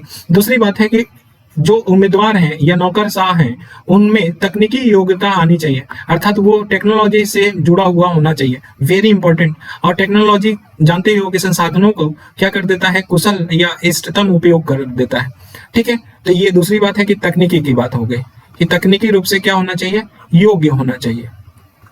ठीक है, निश्चित वेतन प्रदान किया जाए, इनको एक निश्चित वेतन दिया जाए और पारिश्रमिक जो दिया जाए वो तार्किक रूप से होना चाहिए, तार्किक रूप से होना चाहिए। ऐसा नहीं है कि 10,000 दिया जाए, जितना बजट है उस हिसाब से, मतलब कि हमें सारे चीज सारे डायमेंशन को देख के तार्किक रूप से उनका वेतन निर्धारित करें कि भ्रष्टाचार के पीछे वो भागे नहीं। ठीक है ना। और साथ ही साथ में हम जब भी इनको प्रमोशन दें, नौकरशाहों को प्रमोशन दें, तो वरिष्ठता के साथ साथ उपलब्धि दोनों को, चाहे वरिष्ठता को आधार बनाए चाहे उपलब्धि को आधार बनाए, चाहे दोनों को आधार बना के हम पदोन्नति दें। तो तीसरा हम उसने पदोन्नति की बात की थी, तो हम देखो बड़ा इजी वे में हम बता रहे हैं कि क्या वेबर ने विशेषताएं दी नौकरशाहों की। नौकरशाह की पहली विशेषता उसने दी कि कार्यालय कैसा हो, कार्यालय सुव्यवस्थित हो, सुव्यवस्थित हो पदानुक्रम के अनुसार, पहली बात। दूसरी बात, तकनीकी रूप से क्या हो, योग्य हो। तीसरी बात उसने बोला कि वेतन तार्किक रूप से दिया जाए या समयानुकूल दिया जाए वेतन, ऐसा भी बोल सकते हो। फिर चौथी बात बोला कि पदोन्नति कैसे दिया जाए। पदोन्नति की बात की कि वो वरिष्ठता के आधार पर एक हो सकता है या कोई उपलब्धि बहुत अच्छा प्राप्त किया है, काम अच्छा किया है, तो उसको प्रोत्साहन के रूप में उपलब्धि के आधार पे भी क्या दे सकते हैं, हम उसको पदोन्नति दे सकते हैं। फिर नेक्स्ट बात क्या करता है कि आधिकारिक कार्य पूरी तरह से प्रशासन के साधनों के स्वामित्व से है। ये सीधे सीधे नौकरशाही के बारे में बता रहा है कि इसके आधिकारिक कार्य क्या है, पूरी तरह प्रशासन के साधनों के स्वामित्व से। ऐसा हो कि प्रशासन के साधनों का स्वामित्व वो रखता हो और उनके पद का उपयोग किए बिना अलग किए गए हैं। तो सीधी बात है, कोई इतना मगजमारी नहीं करना है कि प्रशासनिक साधनों का, सीधी बोलो कि प्रशासनिक साधनों का उपयोग कर सके, सीधी बात ये बोलो। ठीक है ना। और उसने बोला कि जो भी प्रशासनिक नौकरशाही होगा उसके कार्य करने की क्षमता की एक परिभाषित क्षेत्र होगा, मतलब एक क्षेत्राधिकार होगा। सीधी बात है कि नौकरशाह का क्षेत्राधिकार होगा, उस क्षेत्राधिकार से आगे नहीं जाएगा, उसका बाउंड्री निश्चित होगी। तो क्षेत्राधिकार की बात करता है। फिर बोलता है कि आधिकारिक व्यक्तिगत रूप से, जो अधिकारी होते हैं वो व्यक्तिगत रूप से क्या होते हैं, स्वतंत्र होते हैं, लेकिन व्यक्तिगत आधिकारिक दायित्वों के संबंध में वो प्राधिकरण के अधीन आते हैं। मतलब प्राधिकरण, जिस प्राधिकरण में काम कर रहा है उसके अंतर्गत आते हैं। जो भी आधिकारिक उसके आधिकारिक शक्ति का प्रयोग करता है वो या दायित्व, वो किसके अंदर आएगा, वो किसी न किसी प्राधिकरण के अंदर आएगा, वो निगरानी करता है। ठीक है। तो हमने नौकरशाही की विशेषता वेबर के अनुसार क्या है कि कार्यालय सुव्यवस्थित होना चाहिए, पदानुक्रम सहित होना चाहिए, तकनीकी रूप से क्या हो, योग नौकरशाह हो, वेतन उनको अच्छा देना चाहिए, पदोन्नति वरिष्ठता के आधार पे और उपलब्धि के आधार पे या दोनों के आधार पे दें, प्रशासनिक साधनों का उपयोग अच्छे से करें, उनका एक क्षेत्राधिकार सीमित किया जाए, क्षेत्राधिकार का परिभाषित किया जाए, और व्यक्तिगत रूप से वो स्वतंत्र रहेंगे, लेकिन व्यक्तिगत जो आधिकारिक दायित्व होंगे वो किसी न किसी प्राधिकरण के अंदर होंगे। ये वेबर ने बताया था नौकरशाह की विशेषता। तो सीधे सीधे ये क्वेश्चन पूछा गया था कि वेबर की नौकरशाह की विशेषताओं को बताते हुए उसकी आलोचना कीजिए। आलोचना करना है तो आलोचना हम यहाँ पे सीधे सीधे मिल जाता है कि देखो, आलोचना करना है तो हमेशा ध्यान रखना कि किन किन बातों पे आलोचना कर सकते हो। तो प्रशासनिक साधनों के उपयोग की बात कर रहे हैं कि इनकी उपयोग स्वामित्व होना चाहिए, और ऐसा हो सकता है कि वो स्वामित्व इनको दुरुपयोग करने के लिए भी उजागर कर सकता है। दूसरा बात है क्षेत्राधिकार के लिए इन्हें बोला कि सीमित करना चाहिए, लेकिन इस वैश्वीकरण के युग में कैसे किसी को क्षेत्राधिकार निर्धारित कर सकते हैं। नेक्स्ट, तकनीकी रूप से हमने कहा कि जागृत होना चाहिए, ध्यान रखना चाहिए, लेकिन तकनीकी के अलावा आप ये भी प्रशिक्षण को और ज्ञान को आपने क्या कर दिया, उपेक्षित कर दिया, तो ये भी कर सकते हैं। आधिकारिक दायित्व का प्राधिकरण के अंदर है तो इसकी भी आलोचना कर सकते हो कि प्राधिकरण जो होते हैं, प्राधिकरण के अंदर अथॉरिटी है उसी की सीमा नहीं है या उसके कार्य का लेखा जोखा नहीं होता है, तो वो कैसे करेगा? तो ये भी बात हम कर सकते हैं वेबर की आलोचना में। तो बात समझ में आ रहा है। तो सिविल सेवाओं से जुड़े हुए मुख्य मुद्दे क्या हैं, संक्षेप में उल्लेखित किया जाए तो संक्षेप में देखो हम क्या है, अखिल भारतीय सेवाओं की समस्याएं क्या है, जवाबदेही, अखिल भारतीय सेवाओं की समस्या, अखिल भारतीय सेवाओं की समस्या क्या है कि हम ऐसे बोले कि जो आईएएस होता है, आईएएस ये केंद्र का प्रतिनिधि होता है और राज्य में क्या होता है, किसी अच्छे पद पे होता है, तो केंद्र इनके माध्यम से क्या करता है, इंटरफेयर करता है या हस्तक्षेप करता है। तो ये अखिल भारतीयों की सेवाओं से जुड़ा हुआ समस्या है।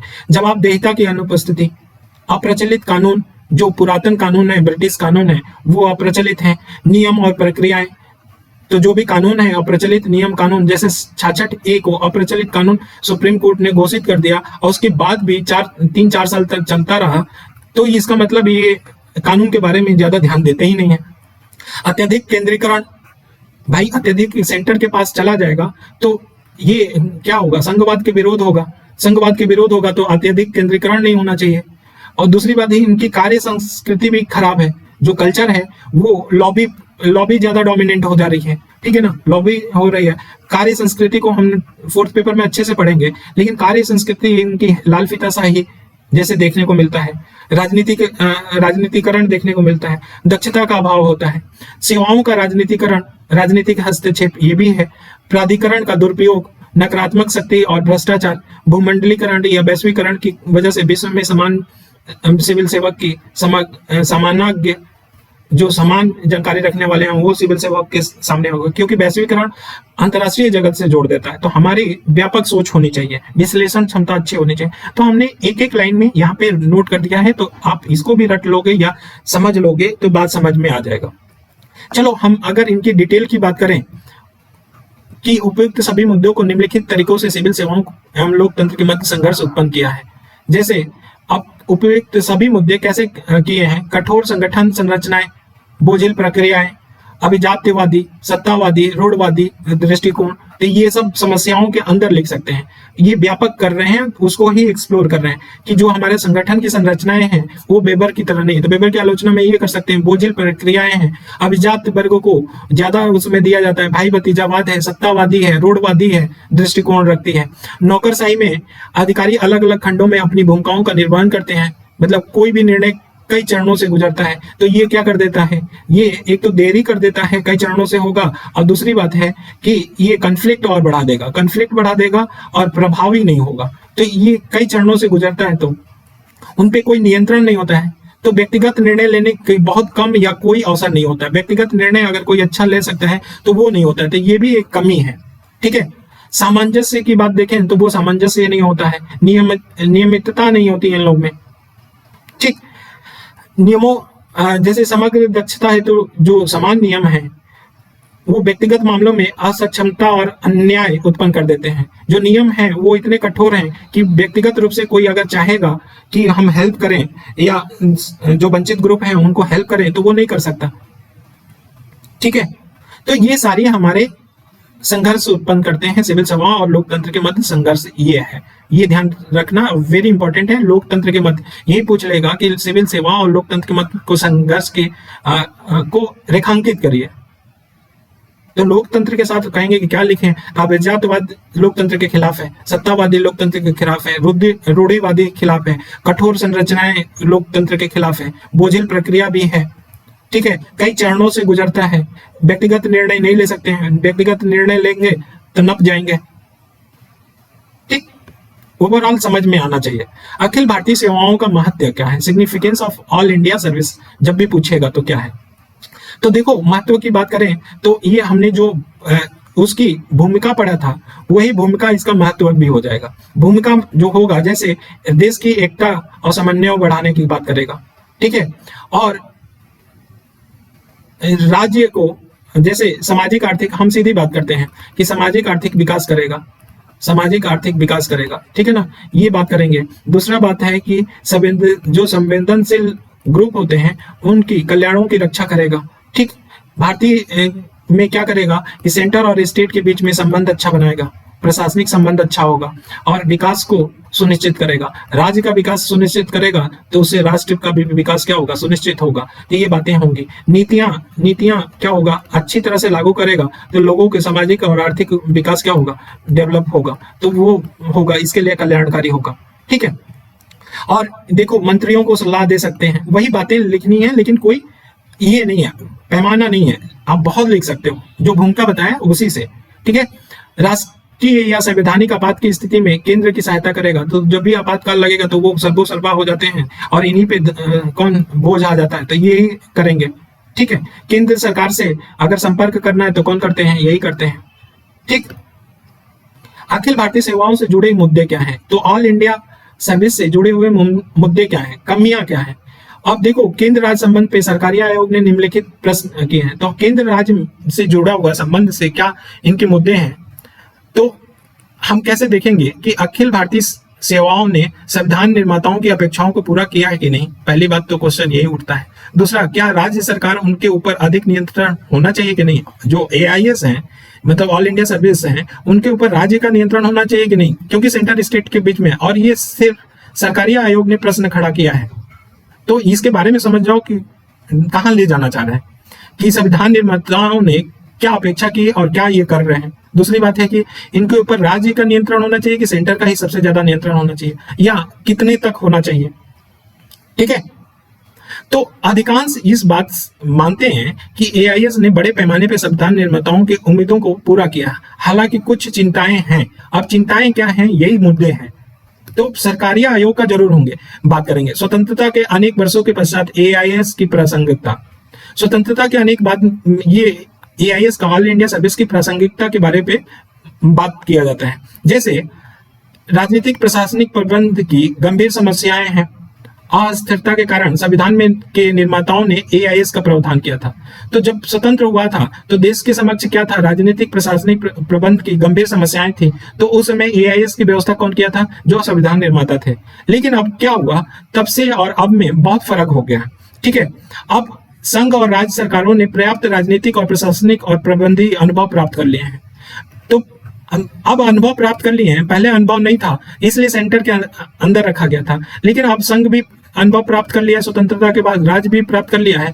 तो AIS कहां तक प्रासंगिक है कि अभी रखना चाहिए। उस समय तो जो जुड़ी हुई समस्या थी, उस समस्याओं को निदान करने के लिए उन्होंने AIS की बात कर दिया। दूसरी बात, भारतीय पुलिस सेवा की बात उठती है कि पुलिस सभी प्रमुख पदों पे IPS के सदस्य ही नियुक्त किए जाते हैं, इसलिए लोक व्यवस्था के संबंध में राज्य सरकार की उत्तरदायित्व में कमी आई है। तो ये जो IPS हैं, ये तो होते हैं सेंटर के एजेंट, सेंटर के एजेंट होते हैं। तो यही देखेंगे, लोक व्यवस्था कौन देखेगा, यही मेन देखते हैं, लोक व्यवस्था बनाए रखते हैं। तो अब यही देखेंगे तो राज्य का उत्तरदायित्व क्या होगा, कम होगा। संघवाद के विरुद्ध है AIS, संघवाद के विरुद्ध है, सेंटर और स्टेट में कॉन्फ्लिक्ट पैदा कर देता है। ये सेंटर की तरह काम एकीकरण या एकात्मक की तरफ ले जाता है। कुछ मामले में तो एकात्मक सही है, लेकिन संघवाद होना चाहिए ना भाई, राज्य में हस्तक्षेप तो नहीं करना चाहिए। ठीक। नेक्स्ट, देश की एकता और अखंडता की बात करें तो राष्ट्रीय एकीकरण में AIS जैसे प्रशासनिक उपकरण के बजाय आर्थिक समृद्धि, मजबूत वैकल्पिक संस्थान इत्यादि जैसे अधिक टिकाऊ कारकों पर आधारित होना चाहिए। तो देश का एकता अखंडता किस पे होगा भाई, देश की अखंडता होगा अगर क्षेत्रीय विकास, जो सबसे दबे कुचले क्षेत्र हैं उनका हम विकास कर देंगे। और विकास कैसे करेंगे, जब हम आर्थिक इनपुट रखेंगे, और आर्थिक इनपुट होगा, आर्थिक निवेश करेंगे तो हमारा समाज भी डेवलप होगा, स्वास्थ्य रूप से, शिक्षा के रूप में, और वो ज्यादा मजबूत होगा, संस्था बनाएंगे। ठीक है ना। प्राधिकरण उत्तरदायित्व का अंतराल देखें तो प्राधिकरण उत्तरदायित्व के अंतराल में AIS के अधिकारियों को मानना है कि वे राज्य सरकार नहीं है बल्कि केंद्र सरकार के अनुशासन के नियंत्रण में रहते हैं, कार्य करते हैं। तो ये बात तो ही है ना कि केंद्र में तो उपेक्षा किसका करेंगे, मानेंगे किसका, सेंटर की बात मानेंगे, स्टेट की उपेक्षा करेंगे। कैडर आवंटन की नीति देखो, तो कैडर आवंटन नीति में अब मान लो कि हम यूपी के हैं तो हमें यूपी को मिलना चाहिए, क्योंकि हम यूपी को अच्छी भांति समझ रहे हैं। लेकिन हम यूपी को हम भेज दिया केरल में, और केरल में क्या मलयालम भाषा बोला जाता है। अब हम मलयालम भाषा वाला कोई आए शिकायत करें, हम बात ही नहीं समझे, एक या ट्रांसलेटर को रखें, उसकी बात ही नहीं समझेंगे, तो हम क्या उसका निदान कर सकते हैं। तो ये भी एक बात है कि 50% बाहरी लोगों को क्या किया जाता है, शामिल किया जाता है उस स्टेट में। तो ये भी एक बात है। ठीक। फिर भूमिपुत्र सिद्धांत, सन ऑफ सॉइल थ्योरी, बाहरी लोग जिन अन्य राज्यों में तैनात किए जाते हैं वहां की भाषा, आचार, राज्य प्रोफाइल के विषय में पर्याप्त जानकारी नहीं रखते हैं। संघ सूची के तहत एआईएस की बात देखें तो संघ सूची भारतीय सेवाएं केंद्र और राज्य का संयुक्त उत्तरदायित्व है, फिर भी संघ सूची के फिर यह संघ सूची के अंतर्गत रखी जाती है। जो अखिल भारतीय सेवाएं केंद्र और राज्य का संयुक्त उत्तरदायित्व है, मतलब बात समझे, हम जब पढ़ने लगते हैं तो पता नहीं क्या हमारा दिमाग ब्लैंक हो जाता है खट से। हम ऐसे बताएंगे ना तो ज्यादा बेटर होगा और ज्यादा ये होगा। चलिए हम ये नहीं पढ़ेंगे, आप लोग को सीधे सीधे डायमेंशन बताते हैं है क्या, हमें क्या होना चाहिए, बट यहीं पे सारा डायमेंशन खोल देते हैं, बात समझ में आना चाहिए। हमें ऐसी चीजें नहीं बोलनी है जो आप लोग के ऊपर से फ्लो करे और लिख ना पाए। हम चाहते हैं कि आप लोग लिखें। तो देखो क्या मुद्दे हैं, समस्याएं क्या है। समस्याएं आपको सीधे सीधे दिखेगी क्या, संघवाद की। संघवाद की समस्या, संघवाद में बोला गया कि शक्ति का पृथक्करण हो, शक्ति का ऐसे ही लिखना है, शक्ति का पृथक्करण की बात करा गया है, पृथक्करण की बात किया गया है तो सेंटर और स्टेट की शक्ति की बात की गई है, अलग अलग होना चाहिए। लेकिन एआईएस के आने से, ऑल इंडिया सर्विस के आने से सेंटर क्या हो गया, मोर डोमिनेंट देन स्टेट हो गया है, इसलिए संघवाद के खिलाफ है। पहली बात हो गया ये बात। दूसरी बात क्या है, दूसरी बात है कि हम संघवाद की बात कर लिए। दूसरी बात है कि हम इनकी कैडर आवंटन में बात करें। कैडर आवंटन, कैडर जो आवंटित किया जाता है वो 50% से अधिक, 50% के करीब उस स्टेट के बाहर का होता है। तो इसका मतलब फर्क क्या पड़ेगा कि जो वहां के जहां पे 50% का एग्जांपल में ले लें कि जैसे यूपी के हैं, तो मतलब स्थानीय समस्याओं के बारे में कम जानकारी। ठीक है, स्थानीय समस्याओं की कम जानकारी, उनके समस्याओं का निराकरण नहीं। ठीक है, जैसे भाषा की जानकारी नहीं, क्षेत्र की जानकारी नहीं, संसाधन की जानकारी नहीं। ठीक है, इसलिए कैडर आवंटन हो गया, संघवाद हो गया। फिर हमारी क्या समस्याएं हैं, और भारत की बात कर रहे हैं कि किसकी, सबका क्वेश्चन ही अखिल भारतीय सेवाओं से जुड़े हैं, तो हम बात अखिल भारतीय सेवाओं की कर रहे हैं। दूसरी बात हम कर सकते हैं कि एआईएस की प्रासंगिकता की बोलेंगे। प्रासंगिकता क्या, एआईएस की प्रासंगिकता स्वतंत्रता के बाद हम कहेंगे कि क्या बोलते हैं, जो प्रैक्टिस नहीं है, अनुभव कम होने के कारण एआईएस को संविधान निर्माता या निर्माताओं ने केंद्र के तहत रखा।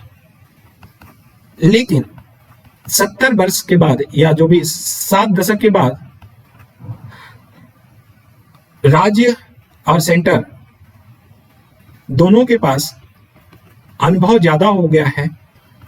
अनुभव होने के कारण एआईएस क्या है, अप्रासंगिक हो गया है, अप्रासंगिक हो गया है। बात ऐसे ही लिखना है आपको। ठीक है, फिर हम बात करेंगे, देखो हमने क्या क्या बात किया, संघवाद के विरुद्ध है, कैडर के आवंटन के विरुद्ध है, फिर हम एआईएस प्रासंगिकता की बात हो गई, फिर हम बात करेंगे कि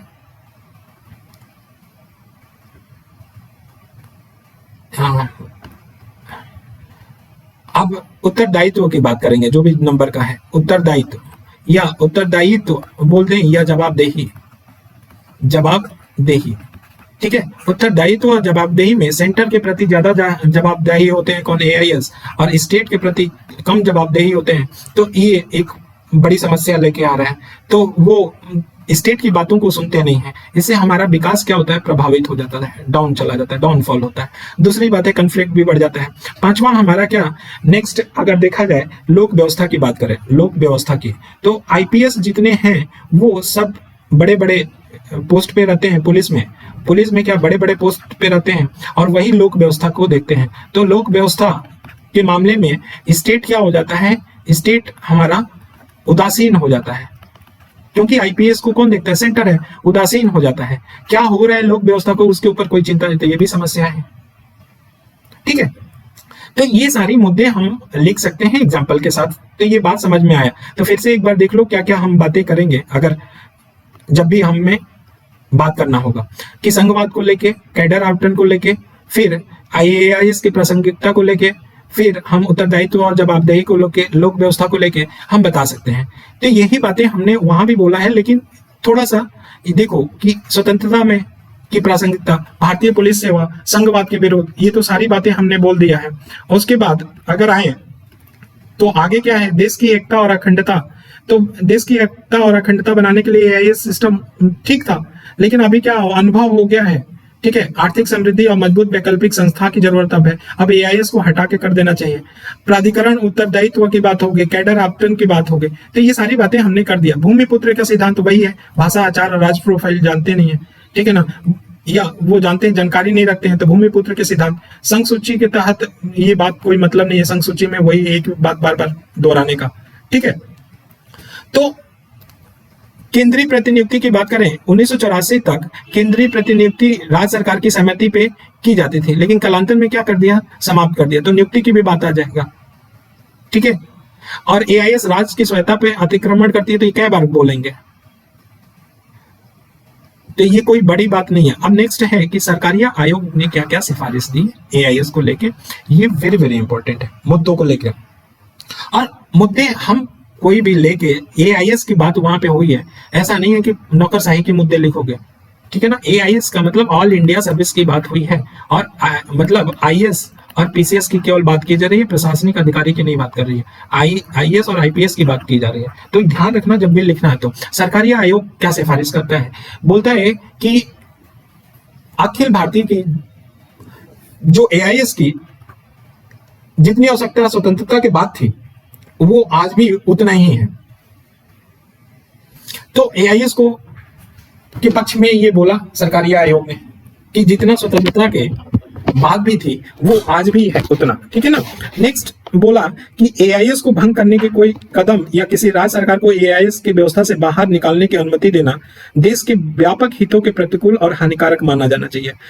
चाहे एआईएस को भंग कर दो या किसी राज्य सरकार को एआईएस की व्यवस्था से बाहर निकाल दे, तो वो क्या होगा, ये दोनों ही इसके हितों को प्रतिकूल करेगा या हानिकारक होगा। तो दो बातें बोला कि एआईएस की रिक्वायरमेंट आज है, बोला सही है। एआईएस को ऐसा कर दे, भंग कर दे, नहीं भाई साहब, ये बोला कि नहीं। और ऐसा भी कहें कि एआईएस को क्या राज्य के अधीन से बाहर कर दिया जाए, राज्य की व्यवस्था से बाहर कर दिया जाए, तो नहीं करना चाहिए।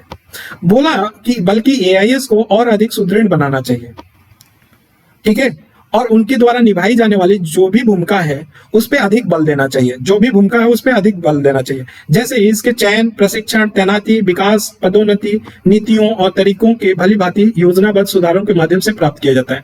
तो एआईएस को सुधार करना चाहिए। कैसे करना चाहिए, चयन की प्रक्रिया में सुधार करके, प्रशिक्षण देके, तैनाती करके, विकास और पदोन्नति की नीतियां लगा के एआईएस में क्या कर सकते हैं, सुधार कर सकते हैं, ठीक है। तो वर्तमान में देखा जाए तो विशेष बल देने की बात यह है कि लोक प्रशासन के एक या एक से अधिक क्षेत्रों में अधिक विशेषज्ञता का मार्ग प्रशस्त होना चाहिए, कि एक क्षेत्र में जो स्पेशलिस्ट हों या ऐसा ही ना विशेषज्ञ हों, अनेक क्षेत्र के विशेषज्ञ वहां पे शामिल हो, तो इनका इनपुट हो जाएगा। और इनपुट होगा तो कहते हैं ना कि जब विद्वानों लोग के बीच में बैठक होती है तो कोई ना कोई रास्ता जरूर निकल के आता है। तो अगर बहुत सारे विशेषज्ञ एक साथ मंच पे आ जाएंगे, याद है कि लेटरल एंट्री इसी बात को समर्थन करते हुए लाया गया था कि विशेषज्ञता को विविध करना है, ठीक है ना।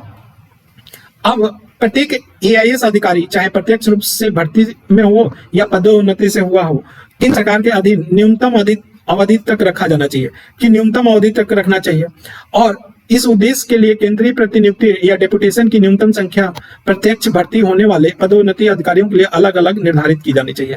मतलब कि सीधी बात है कि सरकार के अधीन न्यूनतम अवधि तक रखना चाहिए। अगर उनकी डेपुटेशन में रखना चाहिए, उनकी नियुक्ति करना चाहिए, और साथ में उनकी परफॉर्मेंस के आधार पे आप अगर पदोन्नति कर रहे हो या कोई उसको पद दे रहे हो, वो उसके परफॉर्मेंस के आधार पे करना चाहिए।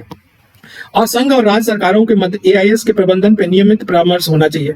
संघ बैठे, राज्य बैठे, जो संबंध एआईएस को लेके खट्टे हो रहे हैं उसमें बात दोनों रखें अपनी, और उनको मिली जुली नीतियों के द्वारा सॉल्व करना चाहिए, सहमति के।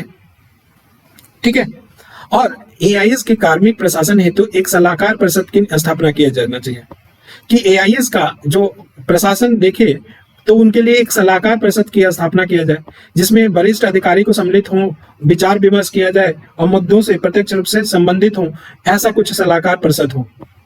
नहीं समझे कि एआईएस को अगर प्रशासन करना है ना, प्रशासित करना है, देख रेख करना है, तो बड़े लोग हों, वरिष्ठ अधिकारी को उसमें शामिल किया जाए जो घाट घाट के पानी पिए हों, वो विचार विमर्श करें, मुद्दों को प्रत्यक्ष रूप से समझें और फिर उसको निराकरण के लिए इनको बताएं कि भैया ऐसा करो। ठीक, ये सरकारी आयोग का आपका क्या था, सुझाव था। फिर बोला सरकारी आयोग ने कि इसकी बैठक नियमित, जो परिषद की बात की है सलाहकारी परिषद, उसकी बैठक हो क्या, नियमित रूप से हो, निश्चित अंतराल पे होनी चाहिए, और संघ राज्य सरकारों द्वारा संदर्भित समस्याओं के समाधान का सुझाव देना चाहिए। जो हमने बोला बोल बच्चन करना चाहिए वहां पे कि एआईएस को कैसे कर सकते हैं सुधार। जो ऊपर से बैठा हुआ वरिष्ठ है, जो घाट घाट का पानी पिया है, नॉलेज है, वो समस्याएं हैं, कुछ लोग बैठ के इनको कंट्रोल करेंगे। और राज्य के अंदर कोई परेशानी आ रही है तो नियमित बैठक हो रही है तो सब आईएएस हैं, आईएएस और पीसीएस जाएंगे, एक जगह बैठेंगे, एक छत के नीचे अपनी समस्याएं बताएंगे, और हो सकता है कि उसी में से कोई इंटेलेक्चुअल व्यक्ति उस समस्या का सॉल्व कर दे, या विभिन्न तरीके से लोग ये क्या करेंगे, सॉल्व करेंगे, विविध रूप से विशेषज्ञ शामिल रहेंगे। ठीक है। फिर केंद्र सरकार इंजीनियरों के लिए, जो इंजीनियर हैं उनके लिए भारतीय सेवाएं आईईएस, भारतीय चिकित्सा और स्वास्थ्य सेवाएं आईएमएचएस, और शिक्षा के लिए अखिल भारतीय सेवाओं का गठन हेतु सहमति करने की राज्य सरकारों को मना सकती है। मतलब कि इंजीनियरों की भर्ती किससे किया जाए, आईईएस से। जो स्वास्थ्य कर्मी हैं, डॉक्टर वगैरह हैं, वो चिकित्सा और स्वास्थ्य सेवाओं के द्वारा भर्ती किया जाए, जैसे यूपीएससी करती है वैसे ही करें, और हो भी रहा है। ठीक है। जैसे शिक्षा में जाना है, प्रोफेसर वगैरह का, उसकी भर्ती कौन करे, यही लोग करें। ठीक।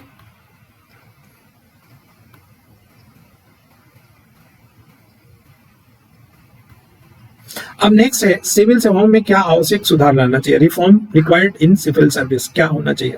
तो देखो क्या होना चाहिए, सुधार क्या लाना चाहिए।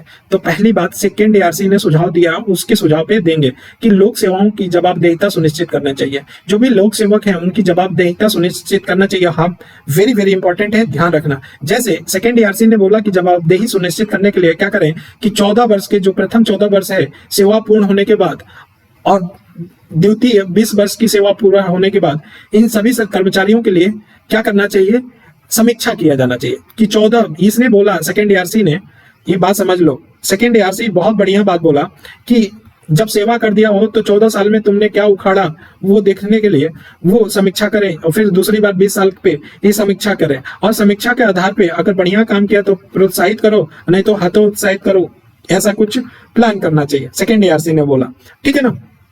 और अगर मान लो कि ऐसा पाया जाता है कि ये अनुपयुक्त हैं, तो इनको जबरन रिटायर वाला जो अभी चल रहा है वैसा कुछ काम कर देना चाहिए। जब वो सार्थक नहीं होंगे, लोग हित में काम नहीं करेंगे, तो उनके रखने का मतलब क्या, सरकार के ऊपर बोझ ही बढ़ेगा। तो लोक सेवक की सेवाओं को समाप्त कर देना चाहिए अगर इनको अनुपयुक्त पाया जाता है। द्वितीय समीक्षा का मतलब 20 वर्ष की बात बोलना है, लेकिन हम कह रहे हैं कि पाए रहे तो हटा दो, या बात समझ में आ रहा है। निष्पादन पे, परफॉर्मेंस पे बल देना चाहिए। निष्पादन पे सेकेंड एआरसी बोलता है कि मूल्यांकन को अधिक परामर्शी और पारदर्शी बनाना चाहिए। कि जो मूल्यांकन की बात बोल रहे हैं, मूल्यांकन होना चाहिए 14 और 20 पे, वो पारदर्शी हो और कैसा हो, परामर्शी हो। फिर निष्पादन आकलन वर्ष पर्यंत चलना चाहिए। परफॉर्मेंस कैसा रहा है, हर साल के बाद एक बैठक होना चाहिए, और आपने साल भर में क्या काम किया है लोक हित में, वो बातें आपको होना चाहिए, या क्या आपने अचीव किया है। और उसमें भी रैंकिंग देना चाहिए कि 5 स्टार तुमने बहुत बढ़िया काम किया, 4 स्टार तुमने, जैसे आप लोग स्विगी में खाना रेट देते हो वैसे ही परफॉर्मेंस पे रेटिंग होनी चाहिए। और वो रेटिंग कौन करे, रेटिंग आप लोग, ऐसा कोई जरूरी नहीं कि सेकेंड एआरसी का नाम, वो रेटिंग जनता से दिलवाओ तो और ज्यादा बेटर होगा, और जनता के आधार पे उनका मूल्यांकन ज्यादा जमीनी स्तर पे होगा। ठीक है। और निष्पादन प्रबंधन प्रणाली, परफॉर्मेंस मैनेजमेंट सिस्टम के लिए कर्मचारियों की वर्तमान निष्पादन मूल्यांकन प्रणाली के दायरे में विस्तार करना चाहिए। तो कोई बड़ी बात नहीं, वही बात बताया है। ठीक है।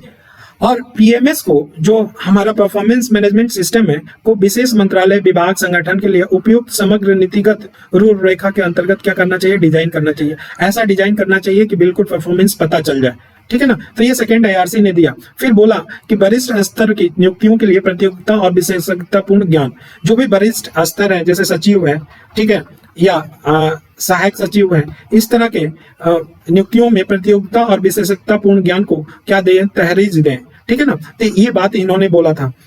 ठीक, दूसरी बात है सुरेंद्र नाथ समिति और होता समिति। ये देखो, होता समिति फिर ये मैं पूछ लिया था, कहते हो कि मेंस की तैयारी है। होता समिति 2004 में बनी थी और सुरेंद्र नाथ समिति ये 2003 में बनी थी। जैसे संयुक्त सचिव, ज्वाइंट सेक्रेटरी और इससे उच्च पदों की नियुक्ति के आधार के रूप में क्षेत्र विशिष्ट ज्ञान और योग्यता पे बल दिया और इसी के आधार पे लेटरल एंट्री भी आया। तो सुरेंद्र नाथ समिति और होता कमेटी का जिक्र कर सकते हो कब, जब लेटरल एंट्री की बात उठेगी तो, ठीक है ना। तो ध्यान रखना कमेटी का बात। इसमें सेकेंड एआरसी ने क्या दिया कि इन्होंने किस संदर्भ की बात हो रही है, बात हो रही है कि संयुक्त सचिव के और उससे उच्च पद क्या होना चाहिए, उन पे विशिष्ट ज्ञान वालों को या योग्यता पे बल देना चाहिए, क्योंकि वही नीति निर्माण में ज्यादा होता है। सेकेंड एआरसी ने क्या दिया कि उसने 12 डोमेन सुनिश्चित किए हैं जिसमें अधिकारियों को विशेष ज्ञान होना चाहिए। 12 डोमेन चिन्हित किया है सेकेंड एआरसी ने, जिसमें ज्ञान होना चाहिए। 13 वर्ष पूर्ण होने पर अखिल भारतीय सेवाओं और केंद्रीय सिविल सेवाओं के सभी अधिकारियों को डोमेन सौंपे जाने चाहिए। वो 12 डोमेन में क्या करना चाहिए, एको को जो जिस हिसाब से है उस हिसाब से सौंपना चाहिए। तो ये आवश्यक है कि डोमेन क्षमता में मेल खाना चाहिए। ऐसा नहीं है कि वो उसकी विशेषज्ञता उस डोमेन का नहीं है तो दूसरे डोमेन में, जैसे हम बहुत बढ़िया पढ़ा सकते हैं तो हमको पढ़ाने वाला मतलब शिक्षा वाले में डोमेन में डाल दो सचिव या ज्वाइंट सचिव, और अगर हम पर्यावरण पे अच्छा काम नहीं कर सकते हैं तो हमको मत डालो उसमें। कहने का मतलब मेल खाना चाहिए, ठीक है। और उसने बोला कि जो संयुक्त सचिव के ऊपर की सेवाएं हैं उनको पदों पर प्रतियोगिता के माध्यम से ही नियुक्त करने का सुझाव दिया था, लेकिन लेटरल एंट्री प्रतियोगिता तो होता नहीं है, वो सीधे सीधे किस पे कर देता है, कुछ इंटरव्यू में। तो ये ध्यान रखना। उच्च प्रशासनिक ग्रेड पदों, जो कुछ पदों के लिए भर्ती खुले बाजार से की जा सकती है। जो ग्रेड पद हैं उनको खुले बाजार से, जैसे कि तकनीकी वगैरह के हैं, उनको बाजार से किया जा सकता है। तो ऐसे करके लेटरल एंट्री की बात उसने समर्थन किया था, ठीक है। लेकिन ध्यान रखना कि इसमें वो बोला था कि हम करेंगे, एग्जाम के थ्रू करेंगे। प्रभावी और कैसा होना चाहिए, डिसिप्लिनरी रिजीम होना चाहिए, अनुशासनात्मक व्यवस्था होनी चाहिए। सेकेंड एआरसी इस पे भी बोल बच्चन किया कि प्रभावी हो, अनुशासन इनके ऊपर ज्यादा अच्छा हो, क्योंकि हमने बताया ना कि एक परिषद, सलाह परिषद की बात किया जाता, कौन, सरकारी आयोग की सलाह परिषद हो, उसमें वरिष्ठ लोग शामिल हो और उनके ऊपर अनुशासन रखें, किस पे, एआईएस का। तो कुछ ऐसा ही अवधारणा यहाँ पे भी है, ठीक है ना। तो इसको पढ़ लेना, हमें मेन है वो बात करें, ठीक है। अब नेक्स्ट चलें तो कार्य संस्कृति का रूपांतरण, ट्रांसफॉर्मिंग वर्क कल्चर। ये कार्य संस्कृति का रूपांतरण होना चाहिए, ये आप छोड़ दो, अभी बिल्कुल नहीं पढ़ना इसको। जब हम फोर्थ पढ़ेंगे ना तो समझ में आ जाएगा, जो फोर्थ पेपर, ठीक है ना। ये बिल्कुल अभी नहीं, अभी इसको नहीं करना है, घबराना नहीं है। देखो, ये आईटी गवर्नेंस को अपनाना, ये बात हम लोग पीछे भी गवर्नेंस में कर चुके हैं। आल्दो स्टेबिलिटी, ये सारे कार्य संस्कृति की बातें हम लोग उधर करेंगे, यहीं पे नहीं। होता कमेटी का एक बार ये हम लोग पढ़ लेंगे, जब उसके बाद पढ़ाया जाएगा फोर्थ में, अभी नहीं पढ़ना है, ठीक ना। फोर्थ में जब पढ़ाएंगे ना तब पढ़ोगे तो ज्यादा समझ में आएगा और नैतिकता के आधार पे होगा, ठीक है। अब लेटरल एंट्री की बात करें, लेटरल एंट्री की बात करें तो ये प्रीफेस है, इसमें कोई बड़ी बात नहीं है, इसमें कोई बात नहीं है, मूल्यांकन की बात है। तो क्यों जो लेटरल एंट्री है उसकी आवश्यकता क्यों है, तो इसलिए आवश्यकता है कि अफसरों की कमी है, ठीक है। जैसे प्रदेश, मध्य प्रदेश, बिहार आदि में अधिकारियों की कमी है, तो इसलिए लेटरल एंट्री जरूरी है। विशेषज्ञ और दक्ष आदमी चाहिए, इसलिए जरूरी है, ठीक। और राजकोष पे भार कम करने के लिए हमें क्या होगा, इन लोगों को लाएंगे तो ज्यादा अच्छा होगा। नवाचार को प्रोत्साहित करने के लिए जरूरी है, ठीक है। क्यों राजकोष पे भार की बात करें तो पेंशन दिया जाता है, ठीक है, भत्ता दिया जाता है, ठीक है, आजीवन वेतन दिया जाता है। तो ये बातें कम करने के लिए ये 15 साल के लिए या 10 साल के लिए आएंगे तो राजकोष पे भार कम होगा। नवाचार को प्रोत्साहन करेंगे, क्यों? क्योंकि उनको विशेषज्ञता होती है किसी फील्ड में, तो वो क्या करेंगे, इनोवेशन लेके आएंगे, इनोवेटिव आइडिया लेके आएंगे, प्रतिस्पर्धा को बढ़ाएंगे। ये जब भी होगा तो पेशेवर ये प्रतिस्पर्धा को क्यों बढ़ाएंगे? जब ये देखेंगे कि विशेषज्ञ या स्पेशलाइजेशन वाले हमसे अच्छा काम कर रहे हैं, कौन, आईएएस वाले देख लेंगे कि हम प्रमोट होके नहीं जा रहे हैं सचिव के पद पे, क्योंकि ये वाले अच्छा काम करेंगे, तो अब इनसे प्रतिस्पर्धा करने के लिए अपने फील्ड में क्या करेंगे, काम करेंगे। तो ये बातें होगी। अब जरा सा देखो नेक्स्ट कि मुद्दे क्या है। तो ये इसमें संघ यूपीएससी की उपेक्षा किया गया है। यूपीएससी बना ही क्या है, क्यों गया है भाई? यूपीएससी इसलिए बनाया है कि वो आईएएसओ को, मतलब जो एक विद्यार्थी हो, उन विद्यार्थी में कौन योग्य विद्यार्थी हो उनको छांट के हम आईएएस और आईपीएस बनाते हैं। लेकिन इसमें पार्श्व लेटरल एंट्री में इसका कोई ऐसा नहीं है, कोई एग्जाम नहीं हो रहा है और प्रत्येक समस्या का समाधान नहीं है। बात यह है कि आईएएस मल्टीटास्क होता है और मल्टीटास्क होता है, तो एक फील्ड में, किसी एक फील्ड में बहुत अच्छा ये लोग काम कर सकते हैं लेटरल एंट्री वाला। लेकिन अभी वैश्वीकरण और आधुनिक परिप्रेक्ष्य में देखा जाए तो समस्याएं कैसी हैं, मल्टी डायमेंशन है, तो मल्टी डायमेंशन सोच वाले होना चाहिए। तो हम हर एक समस्या का समाधान ये नहीं कर सकते।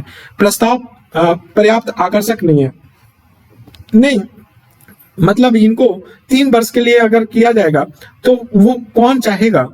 जो करोड़ों की संपत्ति कमा रहे हैं, वो बेसिक स्पेशलाइजेशन है, वो करोड़ रुपया कमा रहे हैं और 3 लाख रुपया की सैलरी लेके या 4 लाख रुपया की सैलरी के लिए कौन आएगा? और वो भी 3 साल के लिए ज्वाइन करेगा और उनका परिश्रम मान लो 10 ही लाख दे रहा है, तो कौन आएगा इस पे? मालूम है कि 3 साल के बाद हट जाएगा और जब 3 साल के बाद मालूम होगा तो वो अपनी विशेषज्ञता को लागू ही नहीं करे, अरे 3 साल के बाद तो हट ही जाना, हमें नौकरी मिल गई ना। तो वो हम उसका दोहन नहीं कर सकते क्योंकि वो उदासीन हो जाएगा, क्योंकि हतोत्साहित होगा, निजीकरण के लिए अवसर प्रदान करेगा। तो अब आईएएस और पीसीएस में, आईपीएस में क्या होगा? अब बाहरी लोग आएंगे तो निजीकरण हो जाएगा, भर्ती की में पारदर्शिता हो जाएगा, पारदर्शिता में कमी आ जाएगी। यूपीएससी अभी तक पारदर्शी सबसे ज्यादा रही है, तो अब जैसे ही अब क्या होगा, दूसरे लोग आ जाएंगे, हस्तक्षेप हो जाएगा, संस्थान का कोई हाथ नहीं रहेगा, यूपीएससी का हाथ नहीं रहेगा, तो भर्ती कैसा रहेगा? अपारदर्शी हो जाएगा। तो ये सारी चुनौतियां हैं। तो आगे की राह क्या करना चाहिए हमें?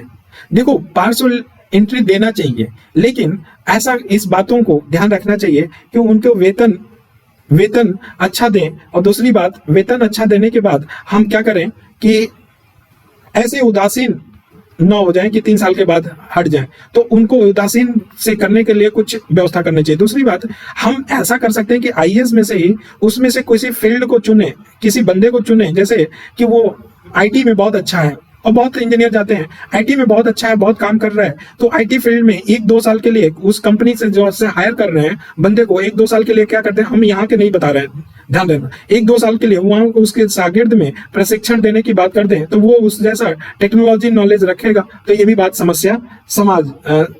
समझ में आ जाएगा। ठीक है। तो और साथ ही साथ आईएएस की और आईपीएस की क्या करना चाहिए, विभिन्न जो प्राइवेट बहुत अच्छे नामी ग्रामी हैं उनमें प्रशिक्षण समय समय पर देना चाहिए, प्रशिक्षण दिलवाना चाहिए, तो वो शिक्षा के काम में आए, प्रशिक्षण दे, तो वो ज्यादा बेटर होगा रेदर देन कि ये करना। आल्दो इसको समर्थन करना ही कि होता कमेटी और ये सेकंड एआरसी ने सिफारिश किया तो ऐसा करना चाहिए, ठीक है, लेकिन बेटर ये होगा। तो ये हमारा आज 3rd क्लास खत्म हुआ। आप लोगों को कैसा लगा? हमने स्किप किया है संस्कृति वाला, उसमें बोझ मत डालना और न पढ़ना। अभी हम बता रहे हैं, जो कह रहे हैं वो सुनते जाओ, ठीक है ना, वो पढ़ना भी नहीं अभी और नहीं बोझ डालना, ठीक है, दिमाग पे। हम सब कुछ सॉल्व करेंगे, इस पे बैठेंगे, जब क्वेश्चन पे आएंगे सारे, अगर नहीं होंगे क्वेश्चन सॉल्व तब बताना, लेकिन जो चीज जहां पढ़ना है वहां पे रहेंगे। यहाँ पे कार्य संस्कृति के बारे में बात नहीं करेंगे, कार्य संस्कृति में वहीं पे बात करेंगे, क्योंकि कार्य संस्कृति ज्यादातर नैतिकता से जुड़ी हुई है, बात यहाँ से नहीं जुड़ी है, ठीक है। गवर्नेंस में आ जाता है, लेकिन गवर्नेंस के सबसे ज्यादा तो वहां पे भी होंगे, 4th पेपर में भी होंगे, यही बात फिर से दोबारा किया जाएगा। तो परेशान नहीं होना, जितना बोला है उतना ही पढ़ो। चलो आज के लिए बस इतना ही। Thank you so much.